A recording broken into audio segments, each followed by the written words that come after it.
General nerdery. Gonna use my intro to talk about a thing I was reading about that has literally nothing to do with anything we will discuss this entire episode.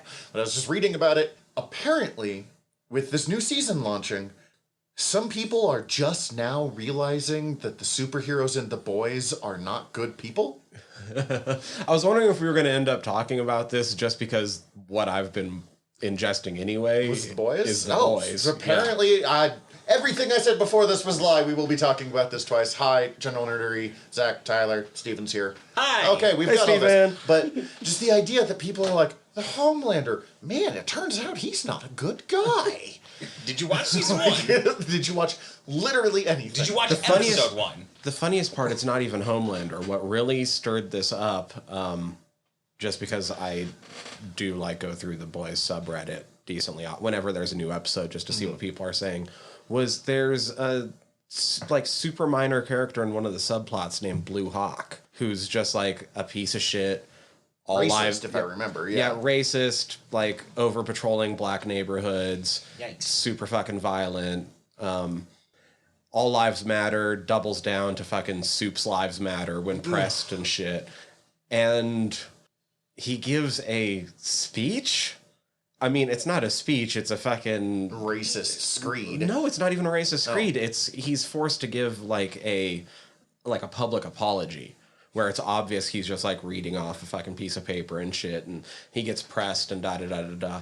And it was during that where they realized, like, oh, they're just making fun of him, and oh, it would have been fine if he wouldn't have said something at the end, I can't fucking remember, or whatever. And you're like, no, it wouldn't have been fine. The whole point is this show has been making fun of you assholes the entire fucking time. Oh, yeah. No, I mean, like, I disagree with major premises of The Boys, as we've talked about, but there's a reason it exists, and it's mostly about, like, corruption of power and yada, yada, yada, that actually, reading this has made me want to watch it more than I ever have before. I was thinking about this weekend because I knew I was going to bring up that I've been ingesting it.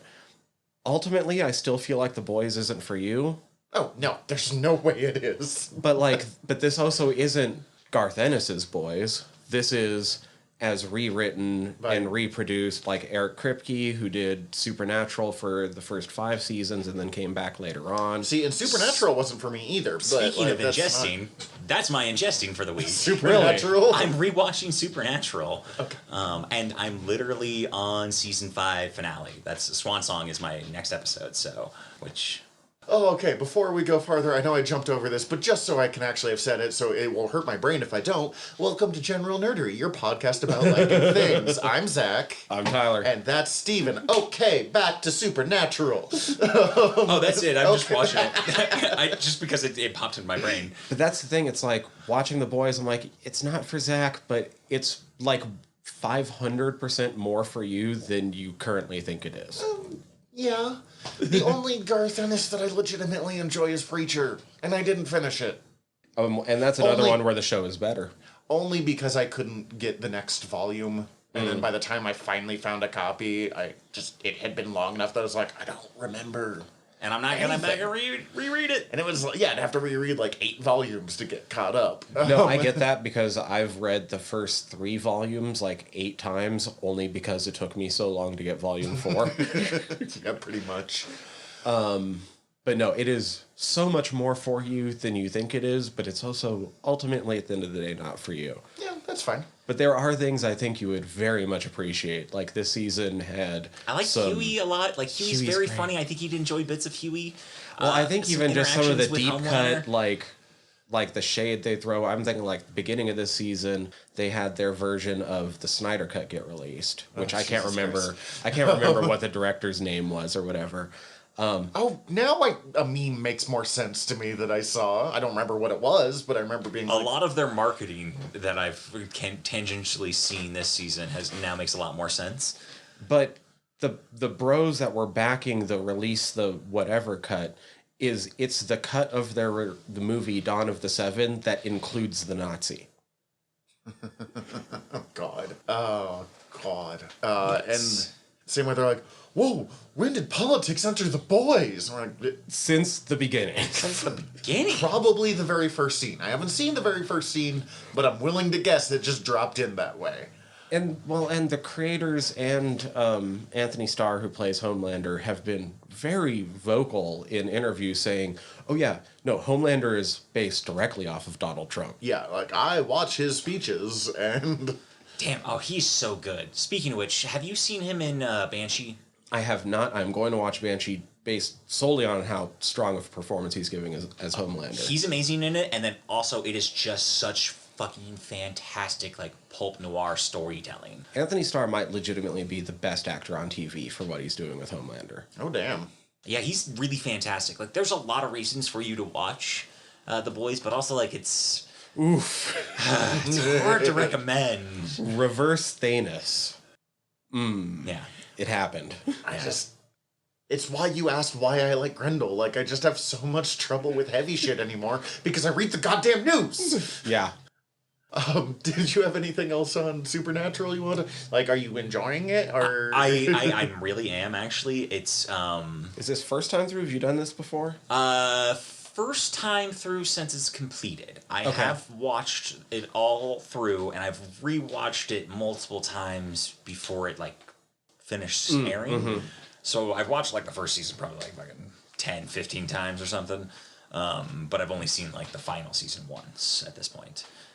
And it is like the early first seasons, very good, and also wild the amount of character growth that you get, and that you have these guys be a lot less of douchebags by the end of it.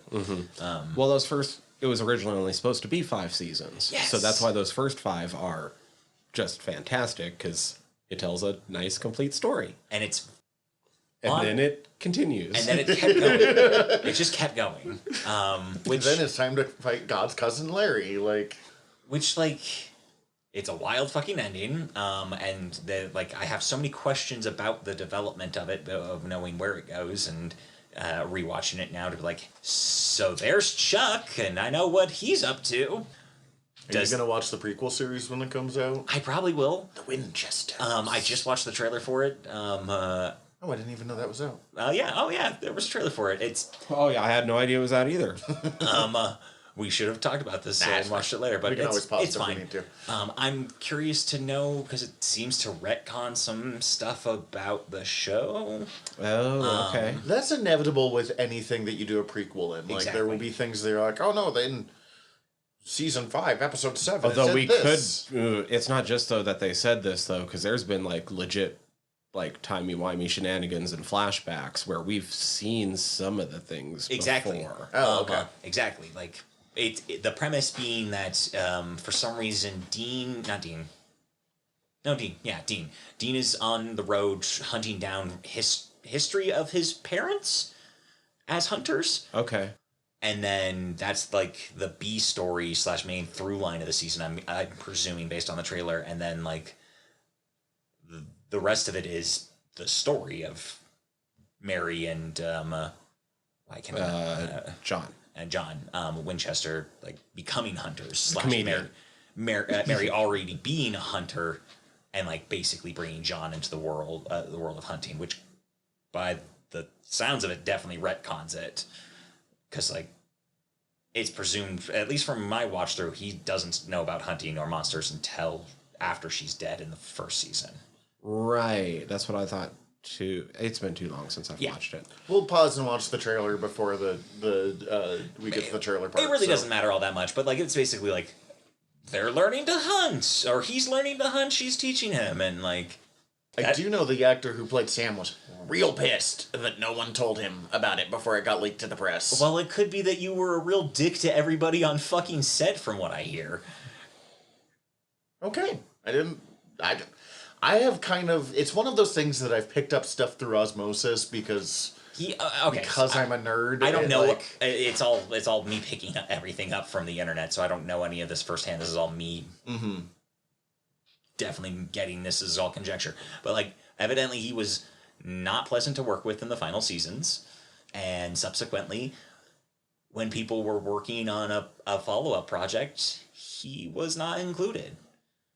In, like, plus he's doing Walker, like, Texas Ranger now. he's also doing he's leading his own series. No, but at the same time, I can get not necessarily not even not being included, but like I worked on this show for 15 years. Fucking tell me you're gonna keep doing stuff. It is real fucked that he did find out about it from, evidently he found out about it when they started filming the pilot for the new series. And that's like how he learned that it was a thing. The other actor, I can't think of his name, but he's... Jensen Ackles and Jared Padalecki. But Jensen Ackles was like, yeah, I fucked up there. Like, people kind of ambushed me, and I should have texted you first before I texted anyone else. Which Plus, also, I was like, busy reading my script to be Soldier Boy in The Boys. also, like, confused. A very good Red Hood on continuity-wise, because how the series ends, how the fuck is Dean around?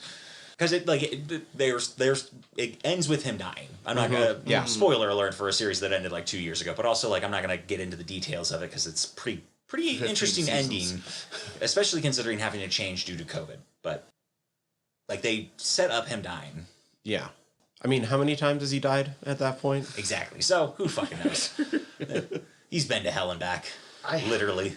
I have thought about watching it some more, like recently, because it's in some ways kind of like the last true Monster of the Week show. Which is what I'm loving about it and why I would say rewatch it. Yeah, and we've talked about it, that I fucking love the Monster of the Week format, even if when I first tried the show, it didn't grab me. That's what sucked me into it the first time around, because I did watch those first 5 seasons fucking religiously. And, I mean, I guess the only other one left is Doctor Who, and they keep talking about how they were going to revamp it, so we might lose the Monster of the Week format, and there's nothing else putting that out anymore. Yet. Yes. Please put that out again. I love that format. The new Star Trek series, Brave New World. I mean, it's not Monster of the Week, but it's Planet of the Week. It's Planet of the Week, and getting back into that. Lower Decks is kind of Planet of the Week. True. So some Star Trek is starting to do that again, and people are going, this is a breath of fresh air. We forgot that we liked single one-off episodes and we didn't have to watch 14 hours of television. That's why I want them. That's why I love this, because it's just like I can watch 3 episodes of Supernatural, or I can just watch 1. And don't get me wrong, I also fucking love, Star Trek Discovery, where I have to watch 14 hours of television. But it's nice. It's just, both can exist. Now, Neil's very involved, so it's probably going to feel at least somewhat like the comics. Depending on how close the Sandman show falls, we might have episodes that feel like Monster of the Week, because that's how the comic was kind of set up. Yeah, Sandman could go really either direction. Yeah. It's very Doctor Who-ish, where you can have, like, it's Sandman, Sandman light episodes that are still very Sandman. Mm-hmm. I really need to read Sandman. Yes. So do I, if it makes you feel better. I've only read the first, 15 issues. Oh, thank God, Zach. You just made my heart so much... like, you just took a weight off my heart in a way that I can't describe. I'm, the only giant comic nerd who hasn't read Sandman, 4 times. Or at least had the balls to tell me that you didn't. No, it's the one weird gap in my, readings. I've read it a couple of times. I've always been like, this is pretty good. And then I just... don't. There's sometimes that there's just some this is very good. My wife has read the whole thing. She doesn't read comic books. Oh, wow. Okay. I also need to remember because I was buying her a copy every, birthday and Christmas of, the next volume, and I can't remember where I ended off. No. And so I keep being like, what the fuck do I buy her for? I mean, I'm pretty good about gifts. I if anything, over gift. But I'm always like, fuck yeah, I'll pick her up the next one, because it's right there in front of me at Book Exchange. Were you getting her the older ones or the recolors? Whatever was available. Usually I was buying them from Book Exchange or local used bookstore. I did buy her Sandman Overture, which was the series he did with J.H. Williams III a couple years back. Brilliant. I fucking love Overture. Haven't read it because I haven't read the rest of Sandman, but I flipped through it, and J.H. Williams III does things with panel work that no one else does. And this is literally the only place where I can be like, oh my god, his skill with paneling is just unmatched in the comic book industry.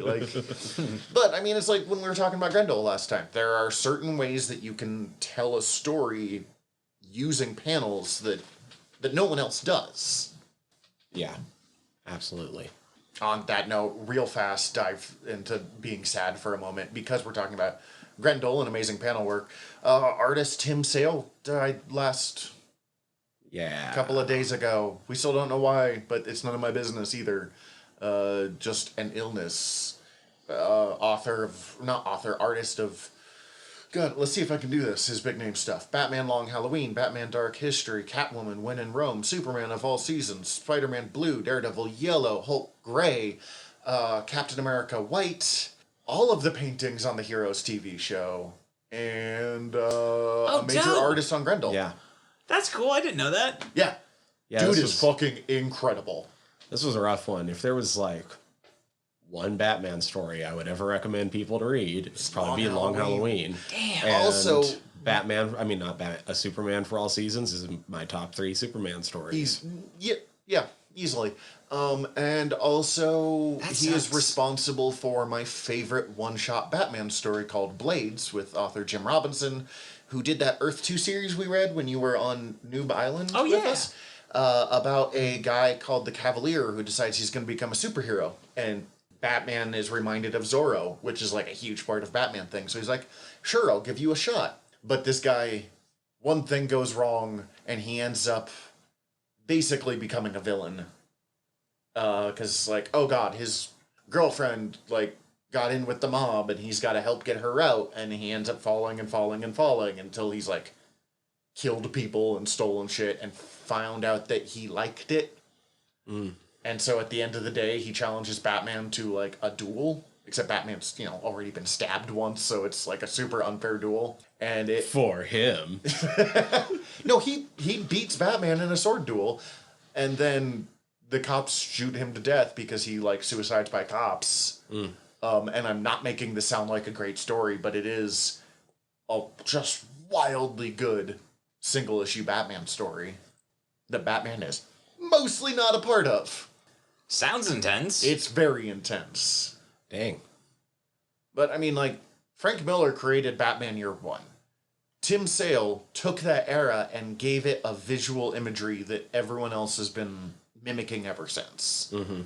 Like, and David Mazzalucci deserves a lot of credit for Year One as the artist, but I see more Tim Sale out of it than I do Mazzalucci most of the time. No idea if I'm pronouncing that last name correctly. I'd say you're in the ballpark. Did that Asterius Polyp book that I lent you that you never finished. I'm going to finish that. 3 years ago. That honestly we're coming up on like year 2, I think now. I see it every goddamn day. It's in my living room. Yeah, no, I've got to just either finish it or give it back. A friend of mine lent me some Mirka Art and Dolfo books, who's this Italian comic artist that's really taken off, that plays that line really well of, like, really good stories, but also really likes drawing tits. Oh, okay. Okay. And she does both that fits very in well. with this episode. Yeah. And, like, I put the book next to my bed, so I know to fucking read it. And I've read everything else around the book, and not this one. She keeps being like, it's okay, Zach. I'm like, it's been over a year, it's not. And I keep coming up with other books I want to borrow from you. And I was like, I can't until I finish this book. Also, she works at the comic book store, so she knows that I'm buying other books and just not reading the one she lent me. Oh, that's fantastic. Because I'll go to the comic book store being like, I want to visit my friend Kendra. And I'll just pick up this while I'm here. And maybe this. Don't get me wrong. I honestly do want to go see her.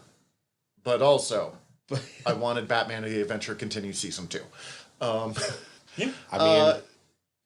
Mine, I just picked up a just fucking giant book because I picked up a hardcover omnibus, which means it's like 40 issues of a comic book in a single...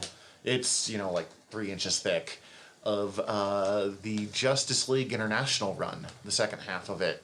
Oh, okay. And Justice League International is in my top 2 Justice League runs of all time. And I've never finished it, because it's just a pain in the half to get that second half of the book. So I've been rereading the first half. And you might know what JLI is. I highly doubt that you know it, Stephen. It is what's been known as the Bwahaha era. Because they showed that a lot. And what it was is it's the funny Justice League book. In some ways, it's kind of like The Office, but Justice League. That's excellent. It's almost a workplace comedy. And what was happening was this new Justice League book was being launched right after, it was like 2 years after Crisis on Infinite Earths, right after another big crossover that was fine. And they're like, we're going to form a new Justice League. And he's like, great. The editor's like, great. Who's on the team? And they're like, you'll find out at the end of this crossover. And he's like, I kind of need to know. And they weren't allowed Superman. They weren't allowed Wonder Woman. Batman was very kindly allowed. And literally, that's how the editor describes it. Like, the Bat Office took pity on him and went, yeah, you can use Batman. We're going to let you use Batman for just... I mean, through most of it, but like... This once. The Flash was unavailable. Hal Jordan was unavailable, but he was given the Guy Gardner Green Lantern instead. Which, honestly, was a, like, founding aspect of this book. But when they went... oh shit, we can't really like plan stuff around their power sets or whatever because we're not 100% sure who we have. Mm-hmm. We're just going to base it off of their personalities a lot more. And it kind of became the workplace comedy Justice League. And it gets written off as the bwahaha funny era because it is. And no other Justice League era has ever really tried to be funny before. But, it's also incredibly dark at points and keeps crossing over with stuff like the Suicide Squad. Effectively. You're like, oh, shit, okay, that's not what you think of. But it's where the Blue Beetle and Booster Gold become friends for the first time, and they have become, like, in the inseparable duo of characters. The original team is Batman, Martian Manhunter, Black Canary, the Guy Gardner Green Lantern, Booster Gold, Captain Marvel, Dr. Fate, and Mr. Miracle. Okay. And then, like, people come and go, but Dr. Light, the Camille Hoshi version, not the, like, super creepy supervillain. I've definitely seen some cover art for this book series. Yeah, there's a lot of very famous cover... Oh, Booster Gold joined shortly after. Rocket Red joins. Very famous cover art of a bunch of them all, like, grouped together, and usually someone like arms, it's Guy Gardner in the front, arms crossed, like, and they're all kind of looking up at the camera. It's just such a good run, and it was one of the first times I think DC ever really successfully looked at the characters and got much more of a, like, I don't want to say Marvel style book, but much more into the interpersonal reactions of their teammates as opposed to like, and now they're going to fight Starro, which is also still fucking cool. I mean, just go watch the Suicide Squad to see how cool it is when someone fights Starro. But it was dope. Yeah, I mean, if you haven't seen it, it was dope. We did a whole episode on how dope it was. It's pretty fucking dope. Oh man, we should do Peacemaker season soon, or episode soon. Because it was amazing. Oh god, it's so good, and I want to watch it again. Yeah, it's just. This series is, and I forget how good it is. I always know it's good, but I do the same thing that I was just talking about. And I'm like, it's the funny one. I'm like, oh man, I've got heavy-duty feelings going on in this. Dr. Light lasts about 10 seconds on the League, but that's okay. Or no, not Dr. Light, Dr. Fate. Mm-hmm. Fate's not a great team guy. No. Doesn't work well with others. Except for the Justice Society, because they mostly are like, whatever, dude. Speaking of which, we watched some trailers. Yep. The first one of being Black Adam. Which is pretty much, we wanted to make a Justice Society movie, but we thought that The Rock would sell this better. This trailer was a lot more Rock than the previous teaser was. Very much but so. I'm reminding myself that the others are in there, so I care. I feel like this is the only way this Justice Society movie would get made at this point. Is we're going to have to slip it into another one. And The Rock has been trying so hard for so long Almost to get as long as Ryan Reynolds tried to make Deadpool. Like, he wanted to make Black Adam well before the Shazam movie was made. Mm-hmm. It looks dope. I'm more into it than I was before. It looks fun. Yeah. I mean, it looks fun. It doesn't look fun because, like, Black Adam looks like a giant douchebag. But, I mean, that's also Black Adam, so... I will say Hawkman being like, heroes don't kill. I'm like, you hit people in the face with a giant mace. Like, you are... Doesn't kill people. Yeah, Hawkman has killed a lot of people. Permanently changed. Like, we talk about... There's the like ongoing Batman gag of like the damage Batman does to people. I'm like, but he's not dead. Hawkman's like, here's my Egyptian axe, and it turns out that these like, oh boy, I'm trying to think of what they're called, and I'm the only one that would know this of the three of us. But it's the Egyptian sword that like goes straight and then curves for a minute. I only got Khopesh. Yeah, the Khopesh. I have wanted one of those for wacky bats. Oh yeah, for years. I love Khopeshes. They're dope. They'd be completely useless, How but would you make that? I will pay a company that has finally figured out how to do it a lot of money. Like I've made it very clear to Mike at Forged Foam that I will give him a lot of money if he makes decent Khopeshes, because I want a set. I think the way to do it is there is a liquid fiberglass you can get, and if you can set it right, you can like pour it into a mold. At least that's the way that I've heard before, but if you don't do it right, it snaps really easily. Okay. And I'm gonna hit someone really goddamn hard with those. Being like, ah, finally! Taste my rat! Anyways, Atom Smasher looks sick. I'm usually not a big fan of the, like, here's the light up parts on the costume. That one actually looks really nice. It can look really cool. It does look really cool in this. It does sometimes get too complicated. But when Adam is in your name, like, I'm just automatically more willing to accept glowy bits because I grew up reading Silver Age comic books. And I liked that it felt like kind of like a Silver Age 60s like throwback retro sci-fi feel more so. Didn't overcomplicate the costume. Yes. Also, Hawkman's fucking wings looked bitchin'. Yeah, no, the wings look dope. I need about 5,000% more Pierce Brosnan. Yes, please. Yeah, if this could just be a Dr. Fate movie featuring the JSA, I'd be way more in than Black Adam featuring the JSA. Oh, dude, I hope featuring the JSA and Dwayne Johnson as Black Adam. I'd wicked in for just a solo Dr. Fate movie. I do have this thing. Yeah, when you were on our Dr. Fate episode over on another show, and you really, you liked Dr. Fate a lot.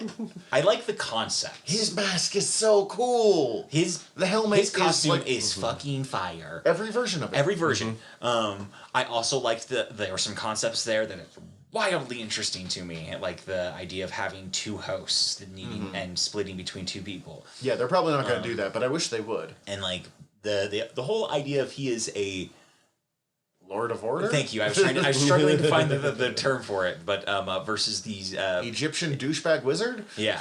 And I really like it, and so I'm very much here for Pierce Brosnan, because Pierce Brosnan also fucking slaps. He's always great. And he got kind of unfairly written off for a while because his last 3 James Bond movies sucked. Yeah. Goldfinger was fun, but not great. Goldeneye. Goldfinger was the other one. Die Another Day. Tomorrow Never Dies, and The World's Not Enough. Mm-hmm. Oof. I remember seeing all 3 of those in the theater. I don't know if I have the order right there, but The Stealth Boat was the first James Bond movie I ever saw, so I have deep affection plus the Asian lady. I'm sorry, I haven't watched this movie in 25 years, probably. Yeah. Plus, we know you're terrible with names anyway. So I don't just want to write it off as the Asian lady, but I don't. Yeah. No idea. I couldn't even tell you because it's been so long since I watched it too. So. Was wicked attractive and definitely one of those, I hadn't hit puberty yet, but I was starting to get some of that and being interesting. Okay. But I don't get anybody dunking on any of those movies because if you have you seen any of the other fucking James Bond movies? They are weird as shit. Yeah, no. I think there are some ones that are a little more serious. I think his last one is the worst James Bond movie ever made. Is that the one where there's full on just face technology and a fucking helicarrier or something like that? Thank you for the face technology term. That's exactly what I was talking about. Where a dude basically becomes a British man, an Asian guy becomes a British guy. I don't remember them well enough. I think so. That's the whole thing. Is that he had facial reconstruction, so now he just looks like It's the one that Storm from the X-Men was in. And again, I'm just giving up on names today. Halle Berry? Thank you. Yes, that is I run a podcast where I educate people, and I literally know 2 names in this room, and mine might be one of them. And then there is also the one where Denise Richards is a fucking nuclear Oh, fucking Denise scientist? Richards as Christmas Jones. Oh, Christmas Jones. Jesus. I just remember that one had a guy with a big scar on his face who could feel no pain, like as like the Jaws villain. And the main reason I remember that is a girl I knew in high school was telling me about her college boyfriend who had a scar on his face and could feel no pain on the left side of his body. And I'm like, you're straight up dating a Bond villain. Like, you are 100%. terrifyingly, like, run from this man. Pierce Brosnan. Pierce Brosnan. Prey trailer. Ooh. I'm wildly excited for this movie, and I didn't know I was going to be excited for this movie. I am more into this movie than any... I'm going to say this about our next one, too, but any Predator movie I've ever watched. I don't... And this is the comic book or the nerd heresy for me. I don't think the first Predator is very good. I'm not a huge fan of it. I'm not a huge Arnold guy. I'm not a huge, like, 80s action bro guy. Hurts. That Huh? first one's genius. Actually, no. I have a weird relationship with Predator where I just like Predator his 2 more. I like his gadgets more than anything, which actually made the last movie Predator. What was the last one? Predator. It was just Predator. I loved The that Predator. one. Oh, no, wasn't it Predator. Predators? No, Predators was the one before it. Bob Rod produced one with Didn't that one have Adrian Lawrence Fishburne Brody. in it? Yeah, okay, that's one where they get, like, sent to, like, a hunting reserve and it's a Yeah, bunch of killers. yeah. And So- that's got Ken Watanabe in it, too. Yeah. And Toby Maguire? And then the one after think so. had Psylocke from the X-Men. Olivia Munn. Yeah, And the one and it was after supposed to be terrible, but it Ooh. looked like it was a lot of fun. it had Thomas Jane in it, And they get a real good fucking kill. Yeah. There's some really good parts, but there's a lot of fucking bad parts. There's some really shitty fucking talk about autism and like yeah. and really really bad lackadaisical like. Yeah, it's bad.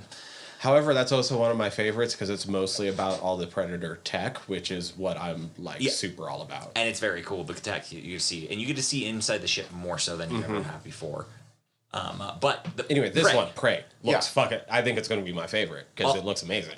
One, yes, 100%. Two, I am definitely in for just any Predator movie in a period piece. Just like period piece Predator movies. Fucking let me see the Predator up against some Aztec warriors. Let me see Predator up against some fucking just English settlers or fucking samurai or Just Vikings. because Zulu. we already talked about the Kopesh, ancient Egypt. Yeah, ancient Egypt. Honestly, my only critique of this one is a very small thing. That woman who's hunting a bear just takes like a random pot shot and is surprised that the bear was like just kind of pissed. Yeah. You don't hunt a bear from the ground if you can help it, from what I understand. And like you... Maybe not be surprised when that one arrow didn't take out that grizzly. That you hit in the shoulder. It wasn't even a good shot. I'm sorry. I spent just enough time around hunting people to not know, like, to get myself in trouble if I try and talk about hunting, but also know when something is bad. I don't know anything about hunting, and I'll agree. Yeah, It was like, that... Why are you surprised here? it felt like she was definitely like, this is what I can do in this situation. Yeah, it might be a case of, like, she turns around and there's a pissed off bear and she goes, oh god! Which that would I would understand a little more. It does look interesting. I like that it looks, I think at least, you know, from my white boy not great understanding of native culture, looks respectful of native cultures. Yeah. I don't know what tribe it is off the top of my head, and it did not tell me in the trailer. I believe Comanche. Cool. And I believe... God, maybe I should look that up real quick. It's I'll going to look it have up, an too. option for a Comanche language dub. Dope. See, that's really awesome. That's super awesome. I might try and watch it with that dub. Yes, Comanche. Cool. Yeah, I think I'm going to watch it in Comanche with English subtitles. Like, fucking, why not? Yeah. Just because it's an option. I'll try, but we were talking about earlier in regards to this current episode that we're going to do today. I have trouble with subtitles, personally. Due to some ADHD, I can't focus on things if I need to focus on things. Directed by Dan Trachtenberg, who used to host the podcast Totally Rad Show, Geek Drome, and Control Alt Chicken. Don't know what that is. I know his And name. directed 10 Cloverfield Lane. plus Portal No Escape, which was a short movie, and a Black Mirror episode entitled Playtest. I know both of those. That's how I know this guy. And just to tie everything in, because I was like, no, this won't tie into anything else we talk about. Apparently, fucking everything will. He directed the premiere episode of The Boys. Oh shit. Okay. Poor Huey. He's directing a TV series adaptation of Waterworld. Because Yes. I guess we've decided Waterworld is a thing to return to. Guess who's always loved Waterworld? This guy. Okay, is Waterworld the one with the random like rock star in it that has just like a cameo role, or is that a different post-apocalyptic movie with that guy? I think that's a different. I think you might be thinking of The Postman. I think I might be thinking of the Postman. Okay, see, Waterworld, I can see like why people like it and all that. The Postman deserves to be mocked for all of eternity. No, Waterworld does have a quick early career Jack Black appearance, though. Okay, Really? that might be why I would conflate the two. Also, the only thing in the Postman has going for it that I would presume the Postal Service would be what would bring society out of the wreckage after a post-apocalyptic, ruins. Yeah. Oh, I agree. The post is important. Of but any governmental agency, I would put my backing on the post office to recover that. So, See, there's a great Discworld book I should get you to read. Waterworld actually ruined The Guardian for me because when I watched that later on in high school, it was bullshit that Kevin Costner was able to die at the end of that movie because I know that he has gills. God damn it, man. there's different issues with that, and that like, how the fuck does he have gills? I think the real problem with Waterworld was it was the most expensive film ever made. Like, if it hadn't cost God knows how much money, people would have been like, yeah, this was pretty good, but... And we're like, oh dear God. This better make us so much money, and it just made them money. Now I want to watch Waterworld. I mean, we can do an episode again. I will do an episode about a lot of stupid stuff. I'd listen to it. No. Really? Nope. Nope. Since you were suddenly surprised by how intrigued you were by the trailer? Intrigued? I don't know if I am going to pursue this movie in the same way that I didn't watch Get Out, or what was the other one he did? Us. I've heard both are really good. I am super glad that these movies are being made. You should have 1,000,000% watch Get Out. Mm-hmm. Us is way more subjective. But Get Out is maybe one of the most important movies made in the past 2 decades. Yeah, that's what I keep hearing, and I know I should really watch it. It will be in history books. Like, when talking about film and, like, horror specifically, I think it will be a benchmark. And that's why I'm saying I'm so glad that it exists. Just to make this clear, and if this is somehow the first episode of this podcast you've ever listened to, I just don't like horror. So I don't watch these movies. And I wouldn't even call it necessarily horror, too. Like, that's the thing is that I would call Get Out is a lot more terror. And that's not really my... And like Twilight Zone / Outer Limits-y as compared to... Mm-hmm. This one looks... I mean, I have to feel for him any movie he makes after Get Out, because like on one hand, he can make pretty much whatever he wants for the rest of his life, but the other, it will be eternally compared to his... That was his first movie directing, right? Did he direct Keanu before that? I don't remember. Maybe. One of his earlier films, yeah, if nothing else. If he had done not, a bunch of comedy before this, but this was where he's like, I'm doing horror now. Yeah, for sure. Like his first foray into a more serious, more non-comedic film. I can do stuff that's not just sketch comedy. Exactly. By the way, I'm not going back. Just as a reminder, I can also fucking slam dunk this shit too. Yeah. Anyway, Nope. Looks great. It looks really good. It looks... I'd only seen the Super Bowl trailer. Yeah. I'd never even heard of this before this, to be honest with you. And so seeing this new trailer, I almost want to recommend not watching it, because I kind of almost would love to go into it completely blind. So the big detail we see a number of times in this trailer apparently appeared in the original Comic-Con trailer that they showed and asked people not to mention. Which is why I almost want to, I'm very in. Having seen the trailer, I don't think it deters me from wanting to see it more. I personally almost would love to see the movie not knowing anything more about it. We're going to pull one of those. If you don't want to be spoiled, skip ahead like 2 or 3 minutes. You're not going to miss anything too major. Or you will, but that's the point. I'm assuming this is the UFO. Yes. Okay. Like the flying saucer part of it.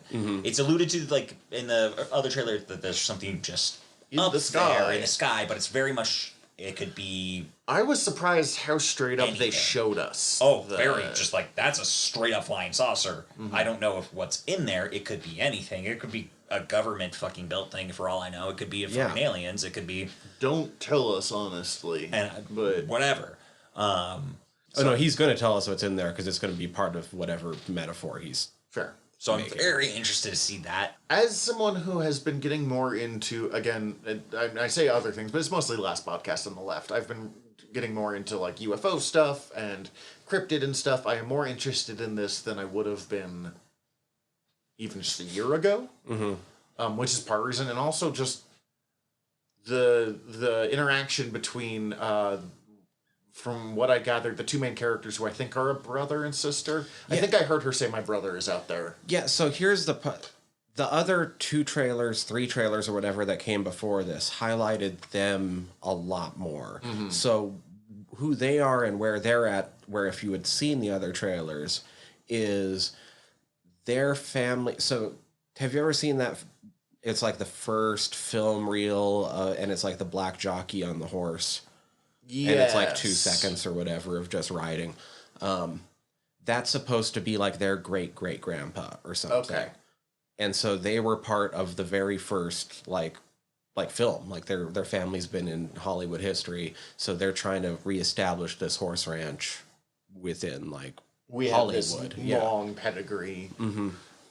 That explains several aspects of this that I wouldn't have gotten. I just, I'm just excited to see like black horse riders, like professional horse riders, because there's actually a really long history of that dating back to at least Victorian England. Also, the whole Wild West had a huge black population that we don't talk about. As well as Mexican American and Spanish American. Yeah, it turns out most of them weren't white boy John Wayne. Also, my phone keeps beeping. I cannot figure out how to turn it off. I've been trying for 3 days now. I do apologize if you hear that noise. I figured out how to turn my vibrate on. It went off earlier. So it's all good. We all make mistakes. Technology sucks sometimes. my phone hasn't made a noise in like 5 years now. I had to reinstall Messenger because it got like warped or something, like something got corrupted, and fucking thing won't turn. I have turned off every do you want noise? I'm like, I sure don't. Bing. Is that it for trailers? Did we watch anything else? No, we just watched the 3. Unless we have anything else on note, because we just instead talked about my phone. But no, the only other trailer we it looks talked about funnier was than I something expected. else. That was the only Didn't thing. watch. Like it looks those two had a really good rapport. I mean, Daniel Kaluuya has been fucking incredible across the board and everything he's been The in. only thing I've seen him in is like the douchebag in Black Panther. So That's why, as soon as I said his name, I'm like, there's one place Zach knows him from. I'm always in for Steven Yeun, though. Yes. He's always great. I still have not seen his movie Minari, and I really need to track that down. Right. I keep hearing it's great. Yeah. I think that's it. yeah, let's take a quick break, and then it's time to talk about the horny food anime. Horny food anime, go! Alright, fuck y'all for getting me into this shit. I fucking lost sleep these past 2 weeks going to bed being like, but I gotta hold off. I need it fresh in my mind. I gotta watch more of it later instead of right now. Also, what would my specialty be? Oh my god. So Tex-Mex. My specialty would be Tex-Mex. oh god, I make a bomb ass nachos. You know what? Actually, now I'm curious. Before we go into this show, what's the thing you make best? What's the thing you cook best? Do you think? The best thing I make is Because I have to stop making it so often because it's my lazy food. But I make some of the best nachos I've ever had. Best? Oh, shit. Probably my pork veal. I don't even know what that is. That sounds amazing. It's a slow roasted pork dish, Nice. marinated pork. Actually, it's... Did you ever see Once Upon a Time in Mexico? I don't think so. Is that in the Desperado series? Yeah. That's the third one with Johnny Depp and Enrique Iglesias and... Oh, I might have seen that. I've only seen it like 14 times in 1 month. And Willem Dafoe. What a cast! Yeah, great cast. It was on Stars, and we had Stars at that point, so I think I've seen it, but it's been a long time. So it's whenever Johnny Depp's CIA operative character goes into a cafe to meet with his agent, he always orders Parco Pabil. And so then in the bonus features on the DVD, Robert Rodriguez showed his Porco Pabil recipe, which now, if you search for a Porco Pabil recipe online, that's pretty much the only one you find. Oh, that's kind of a bummer. I mean, that's cool, but kind of a bummer at the same time. But that's also what I adapted mine from. It's not that much different. I do a couple things different, and always hand grind my own spices for it, but... Conflicting feelings about Johnny Depp aside, that really is a hell of a cast. Anyways, I don't know what my best dish is. I cook too many different things. That's fair. I really, really enjoy cooking. So yeah, you're a much more active cook than either Tyler I cook or a lot I, of different random things. I can also make some dope burgers. My best lazy meal that I make frequently, I'd say, is probably as lazy as it sounds, is an egg sandwich. But the first thing that comes to mind for the last thing I can remember making, and it was I impressed myself with it. I was like, I can't find anything I could do to elevate this to the next level of deliciousness. Was a shrimp coconut curry, Vietnamese style shrimp coconut curry. When I had just started dating my wife, obviously still girlfriend status, we were cooking one day and she was making calamari and I was so excited, and she apparently fucked it up. And I still to this day insist it would have been delicious, and she still to this day goes, no! And I turned around to prep something, and I turned around again and the calamari was gone, and I was like, what happened to where's the calamari? And she's like, I threw it away, I fucked it up. And I turn around and all of the calamari that looked great, by the way, is just on the top of the trash can. I almost cried. I was so I'm curious to I know would how- have eaten it still. How? How did don't she know. fuck it up? She just told me that she fucked it up and it was bad. I to this day, don't know what happened. I couldn't tell you My either. I cooking, wasn't there. obviously not. I've that never was actually before we cooked met, calamari, Tyler. so- I don't know. If it's anything like any other seafood, it might have just been it was too far gone that anything more would have been it's gone kind of situation. I don't. Yeah. With certain seafood, it's basically you're literally just adding it at the very end, and the residual heat is cooking it off. So if it might have been too cooked at that point that it was perfect there, but in now it's something rubber. else, it's rubber. So I still would have eaten it. I wanted calamari. So this actually kind of ties to what you were of how dare you. Possibly my favorite thing of this watch through was watching Cece slowly get sucked into this fucking series. It didn't even take that long for me. I can't pin down a moment, but it was pretty early on. There was things endearing me in the first episode that I was not expecting, especially because that first episode is fucking awkward. It is so uncomfortable. But it sold me. I was in Flynn on episode 1. Yes, I remember but it is watching... also objectively the worst episode of the series. At least of what we've seen so far. I was... all I could think was I wish you weren't so fucking awkward, bro. So this brings me to an interesting question, but who's your least favorite character? Before we dive into that, actually, I just want to cover this real fast. What this is. Oh, yeah, let's do that. But actually, even before that, we will cover that. So I have read the whole manga several times now, except for the final arc, which I only read once because it's but it's not bad, it's just not as good. You'd never seen any of this before, Tyler, Correct. So you had no experience other than me being like, God damn it, why do I like this so much? Well, and now I realize I've seen some of the characters in places just because, nerd The culture internet. online. Yeah. You, Stephen, have watched the show entirely? I don't know if you finished I've not finished the series, Oh, actually. okay. I've only seen the first 2.5 seasons. I've watched the first 2 seasons 10 times. And you read somewhere between 5 to 10 volumes of the manga because you were You let me lending the it to me first for a while. 2. Oh, I thought you got farther than that. I think I only borrowed the first 2, because then I got sidetracked reading Astro Poe, and still have not finished that. So I will still maintain I think the manga is better because the pacing is a little better because they don't take the I mean, they'll give you a full page spread of those boobs bouncing, but it's a full page spread, not like a 20-second drop. Yeah, on me. The very much time of seeing this show animated versus reading the manga, there's a wild difference in what your brain can come up with versus with like explicitly fucking 20 seconds of just fan service. See, I'm not sure. I mean, the fan service was extreme, but moments like that with the bouncing boobs, I almost think I would like the manga version less, because I was all about how absurd everything was that was going on. It's still very absurd. Yes. And that just added it for me, because if it was like a 2-second boob drop, I was like, okay, so that's just fan service. But when it's going on for 20 seconds, at a certain part, it's like, all right, when's it gonna stop? All right. No, Cece would see me reading it and being like, oh, reading porn again? Worried that I make her sound like a shrew sometimes on this show. No, it's just that you read some horny stuff and it's fun to dunk on you. Oh, she loves to dunk on me. My wife makes fun of me more than everyone else combined. And that sounds like a very good thing in my opinion. I love her. But, okay, so a real quick on what this show is. It comes from 2 different things, and I think the artist came up with the original concept. I don't remember if it's the writer or the artist, but they specifically picked the other.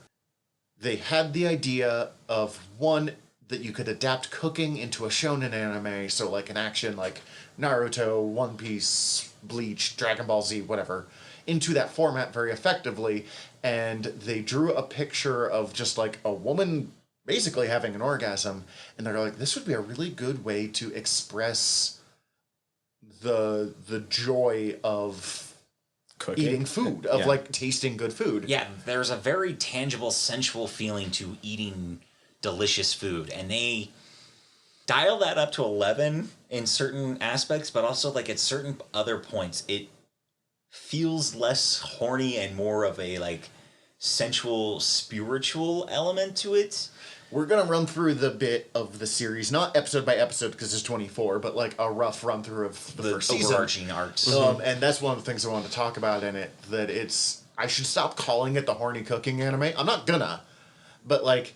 No, because it is. Because it is that, but that's not really what it's about at the end of the day. It is really much more about like... and it's when it gets much better to me, when it becomes more like, sure, here's tits, but also here's a opera singer in a duck costume, like, wooing you while there's tits. And that scene somehow makes sense when you're watching the show. But, like, the more it becomes, like, about the moment of the food as opposed to just, I came, or, like, I'm pouring honey over this naked woman. And that's what this food feels like. Very much not it becomes progressively more and more less about that over-sexualized fan service element of it, and more of that's just a thing that we have sprinkled in. Which is funny, because I think it's just that we get used to it, because it doesn't really tone it down. I mean, I said the fantasies become more complex, but like, yeah.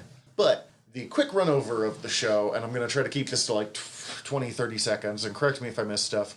This kid, Yukihara, is the son of a chef of a small local eatery. Super fucking talented chef. He either makes really amazing things or really disgusting things, but when it's disgusting, it's on purpose. Yeah, he's exploring flavors in that situation. His father sends him, kind of worrying that he's going to get, like, stuck, like he won't become as good as he wants to be if he just keeps at this local restaurant forever, to the world's worst cooking school. And by that, I mean, like, the world's greatest cooking school. But everything about Tokatsu makes me angry from an actual, like, education and work-life balance world. Oh, I'm glad you're saying that, because same here. We will talk about how much I hate cooking I got lots of questions. Why the fuck are you letting the kids have more authority than the goddamn fucking staff? Everything about that school is a nightmare. Like, I keep calling it cooking Hogwarts, but it actually makes Dumbledore look like a good professor. Yeah, he seems logical and reasonable. I understand they're going for something very, very, very specific, but anywhere that boasts of low passing rates, I immediately fucking hate. No, it's actually actively like you're just bad at your job. Yes. But gets sent to this wild cooking school where he immediately makes enemies because he's kind of a giant douchebag. As you don't like him, Steven. I actually really like him. He's my second least favorite character. In that, like, on this rewatch, I realized I love literally every other character more. I would watch a series of every other character more than Soma. I think part of the reason the series works is he's a very good shonen anime hero, and a lot of times shonen anime is not white, necessarily red, bland canvas of a non-existent human who is just super into the fight. and he's just like super posy. He's just like, let's do it. Yeah, Goku Midoriya from My Hero Academia, who actually is a pretty compelling character in retrospect. I'm way more interested in Goku or Midoriya or Naruto, who is the most annoying character in that show. But same. He's also basically Ichigo from Bleach. Yeah, who I don't like, but So that's the thing. He's probably my second favorite character for all of those reasons, because what I ended up loving about this show was how self-aware it was of leaning into every single fucking shonen trope that it can get within an arm's reach of. which I'm going to give it my quick critique of the show, and it doesn't come up too much this season. It introduces so many characters that many super compelling characters don't get any time to, like, shine. The one example I'll toss in, there's a girl whose name I believe is Hojo. She is the Chinese cooking girl with the giant thing. They set up her She whole gets one other moment, and she's a like tertiary character, not even a secondary character in another storyline. And I think the only reason that she makes any standing is like Megumi needed someone to be. she needs a foil because that's. But Megumi is my favorite character though. And my partner Kat, She's when not, we watched but through she's it, really high up there. she's like, "Can we just have a Megami show? Can you give me this show, Food Wars Megami Edition?" Yeah, I feel like you could do a shoujo version pretty well with that too. That's the thing I'm realizing is that I want a Megami spinoff. I want just the Kyokse dorm spinoff of just like seeing all of the first years doing their cooking. We'll get that out there. In the manga, it's the Polaris Storm, and that fucks with me every single time. Also, instead of "you're welcome," he goes "happy to serve," which I like much better than just "you're welcome" is like. Sometimes it works, and other times I'm like, they haven't actually said anything yet. It's very much an Americanized, like, what's the word, localization. It's just interesting to me that they kept Kyotse in the anime, but changed it to "you're welcome." I want to know "happy to serve" instead of Polaris. I think in the Japanese manga, he's probably saying "ichitakimasu" or something. Which is somewhere along the line of like. And it's been years since I've practiced my Japanese, so I'm probably wrong on this. But it's supposed to be something closer to like ready. Like, here's your meal. Please enjoy. Yeah, so there's some interesting localization. And just as a reference, I have only watched the dub. I watched the dub. I watch almost exclusively subs. So. And this is not like a subs v dubs like argument. Whatever makes you happy. It's mostly because I have subtitles on anyway, and some of my earliest anime encounters I could not stand the dubs. Oh. Yeah. Late 90s, early 2000s anime dubs were fucking awful. Some dubs also are very hard to watch with the subs on because of just how completely fucking different they are for localization. Mm-hmm. And it's just like, oh, that's not at all. You guys just phoned this shit in. That's like a quarter of what you're supposed to be talking about. But it also kind of ties into the fact, like, it's come up before, which is weird, but I have, at times, have very strong opinions on certain voice castings and, like, the way certain voices should interplay. They came up in Hamilton. Mostly. You had very strong opinions about Lin-Manuel Miranda. It also should we ever talk about Phantom of the Opera, it will also come back up again. We can. I love musicals. But I like that tones of just the original voices that are cast most often. That's fair. Understandable. I don't understand what they're saying, but I understand that Subs tend to be more reliably high quality.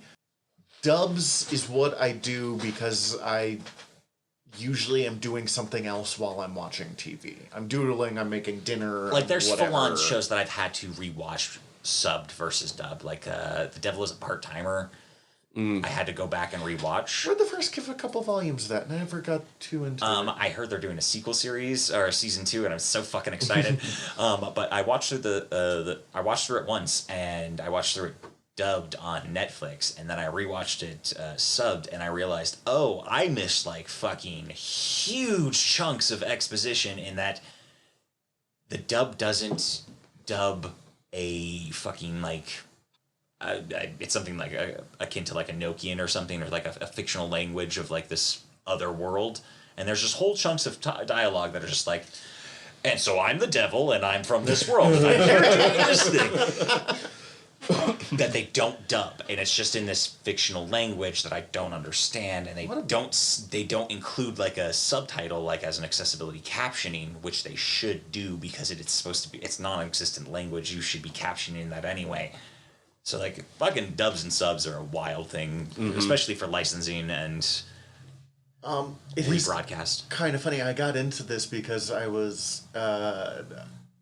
messaging Tiffany, who's been on a couple of our shows and might be on next episode if we can get the schedule right. And I was like, Tiffany, actually, Phoenix, because that's how I know her, because Wacky Bats, I need a fan servicey manga to read, something I'll enjoy but not get, because I'd been reading My Hero Academia and really liked it, but it's not that fan servicey in comparison, and just fan service can be done fun when it's well done. Like, it can be, it can ruin a show. I Don't love get me fan wrong. service, in all honesty. I'm not going to mix words about this. I love fan service, but holy shit, can it be too much? Yes, and so that's why I was like, this is a part of anime that I kind of missed, because, you know, I grew up reading, like, Ranma 1/2, which has a lot of fan service, but is also, like, a lot of effort into being pretty good on its own right. The first one she said was just like, fucking Food Wars, now! It is funny as much as, like, I call it the horny cooking anime, and it is, but I have read some other Japanese manga that aren't hentai, but are ecchi, which is, like, just short of hentai, and there's a few of them, like, oh man, you make Food Wars look tame. Japan, you get fucking wild. Yeah. So, yeah. I'm not going to recommend them. They're not actually that good. They were fun, but they were bad. No, yeah. So this has a completely different vibe, but the weird absurdity of this show scratched the same itch that... Stephen, you'll get this because you've listened to a bunch of fucking Fried Squirms. The same itch that, like, Tokyo Gore Police scratches. Yes. Or in the ABCs of Death, what was the Z? Z is for... Not xylophone. No, that's X. What is it? Zang. It's a Japanese word. Yeah. I can't remember what it is. The same thing that, like, that scratches. Like, this show does that same, like, here you go. It's so over the top that, yeah. Okay, but to your original question before I pulled us way off, who is your least favorite? Oh, my definitely least favorite is Erina. That said, I've only finished the first 2 seasons. Erina gets a really good redemptive arc, but it's not. Guess who's my number 3? Erina? Favorite, Erina. Erina doesn't get a good redemptive arc until, I mean, it's a slow thing, but, like, where it really takes off is, like, volume 15 of the manga. This gets through, like, volume 5. And I feel like they're sprinkling in, like, little precursory things of, like, They do a pretty good job of, like, clearly there's more going down there, but because she has some sort of history with Soma's dad, as far as they allude to this. a mega bitch in this first season.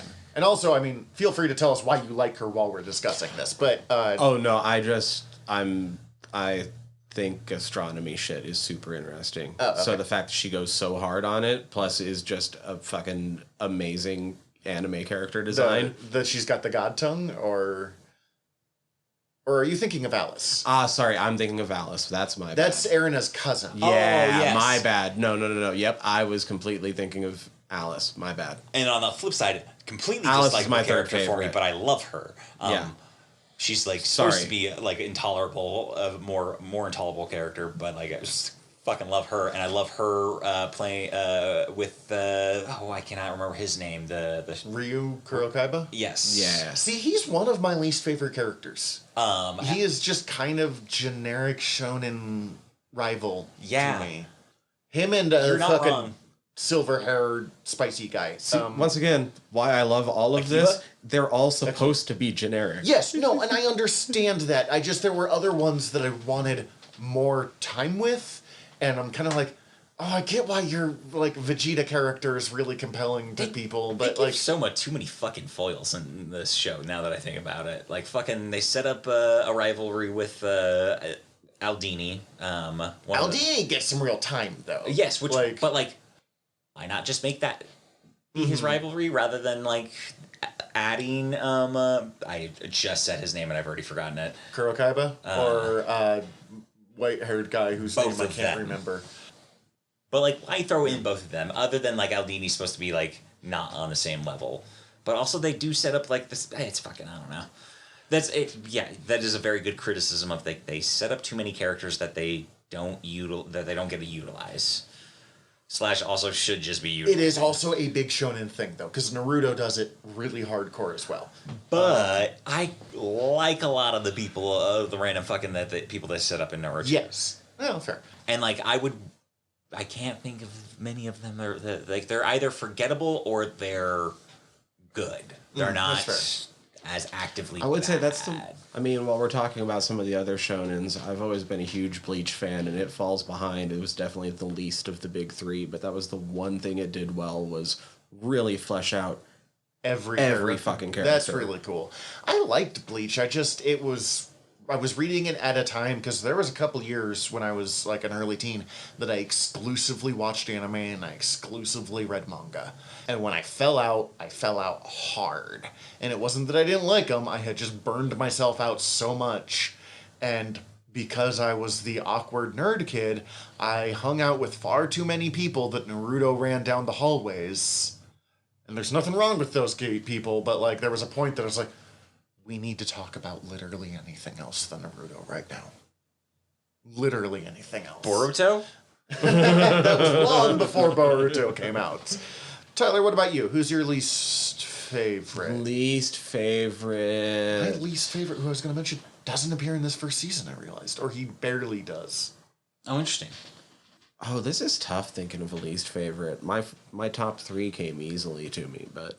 He asked me this at work the other day, so that's why we have to do it. And I only was thinking about it because I thought it was fucking wild that like I was pretty set in at that time that Soma was my least favorite character, and then I just like, no, he's my second least favorite character. Aaron is my least favorite character. My least favorite, actually, that's Erin's assistant. What's her name? Secretary girl. I don't know. It's Hisato? Hisato. Yeah, least favorite. Again, there's so many characters in But this.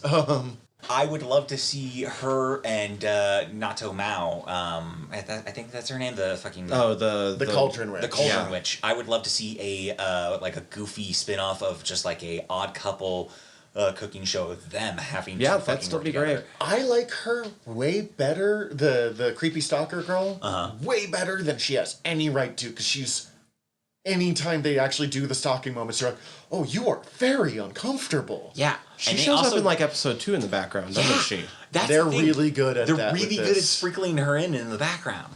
Although it is fun, you can tell when someone's a super forgettable character because, like, there's like all of the anime characters really interesting, and the rest are completely like bland, forgettable in the cooking uniforms. Like, Oh, yeah. you are not an anime character at all. Oh, you're here to have someone. You're here to badmouth someone so that then you can be shut down by a real character. I was going to say Mimisaka, the mimic guy, but he yeah, doesn't he's- really appear until season 2. Yeah, I don't think he's in season 1 at all. If we Yeah, see it 'cause as I have like no idea who one you're talking mention, about, so. we'll talk about you. We're doing season 2 next time. Spoiler alert, Yeah. and he will definitely come up. I think I watched the first 2 episodes of season 2 and then cut myself off because I didn't want I have to stop. I almost did I think the you same see thing. him going up against Takumi Aldini at one point. Oh, okay. He will. He will in season 2. Great fight, actually. But we didn't get yours. What's your favorite, least favorite, or do you have? Oh no, it was the the secretary secretary girl, girl. right? Yeah. She gets Who some does really the medicinal cooking, which I thought was super fucking cool. I thought that was really neat. she gets some really fun stuff in season 2. I really but wanted to try there's- her cooking, but I No, just that's can't. her. No, that's next can't stand her fucking trying to suck up to Erina so much. And That's fair. it's I just will say though, the only annoying time the I entire did time. like Erina was when she was basically so bored she decided that she just was Was gonna be dote nice. and be nice and dote Well, on and her. it wasn't even necessarily so bored. It's like literally the only like friend she has, and I think it's her own like her attempting to like show friendship, but she can't. So this Really? means that fucking Erina literally when she can be cooking and has something to be focusing on, she has no like she's just a nice person. But if she's cooking and can be cooking, she has no reason to not be an asshole. What's the anime term? I mean, it's honestly Tsundere? spoiler. It's trauma baby, but soon, yeah, she is like. If we're gonna talk about everyone being like the ultimate over the top trope of a shonen thing, she is the most tsundere character since Rei from Neon Genesis Evangelion. Yeah, very very yeah. She's okay. just angry tsundere. She's like somewhere between Rei and Asuka from Neon Genesis. Like, Yeah, you're moving her up on my list now that you frame it in this way. In all honesty, Well, I was gonna say for me, even like least favorite is this is oh, I like it's a like somebody has to be yeah, I guess. because I was pretty charmed by everybody. There was nobody I actively disliked. I kind of got I'm it going all. to probably give it to Kurokaiba and Spice Guy, whose name I literally can't know. Akiba. I think. Just because there were other characters I found so much more interesting and they take up a lot of space. I do fucking really wish we learned more about there's the 2 himbos from the dorm Yeah, the cheer squad for Megami. who literally we know they're good enough to be a Polaris dorm members, but they don't make it into anything. They never keep up with anyone else. They're like worse than Krillin and DBZ. And the only thing we ever learn is one of them makes really good fried vegetables. And we don't even know if that's like their specialty or anything. No, because that's just the only cooking thing I can remember, and I only caught it this time. It's like the opening, like it's when someone's like fucking, they're partying with someone. The Oh, intro right. party, Yeah, and yeah, they start, and one's like, "Look at these Damn. fried vegetables," and he's like, "These are great." I should have brought some special rice juice for this recording. Oh god, that's so good.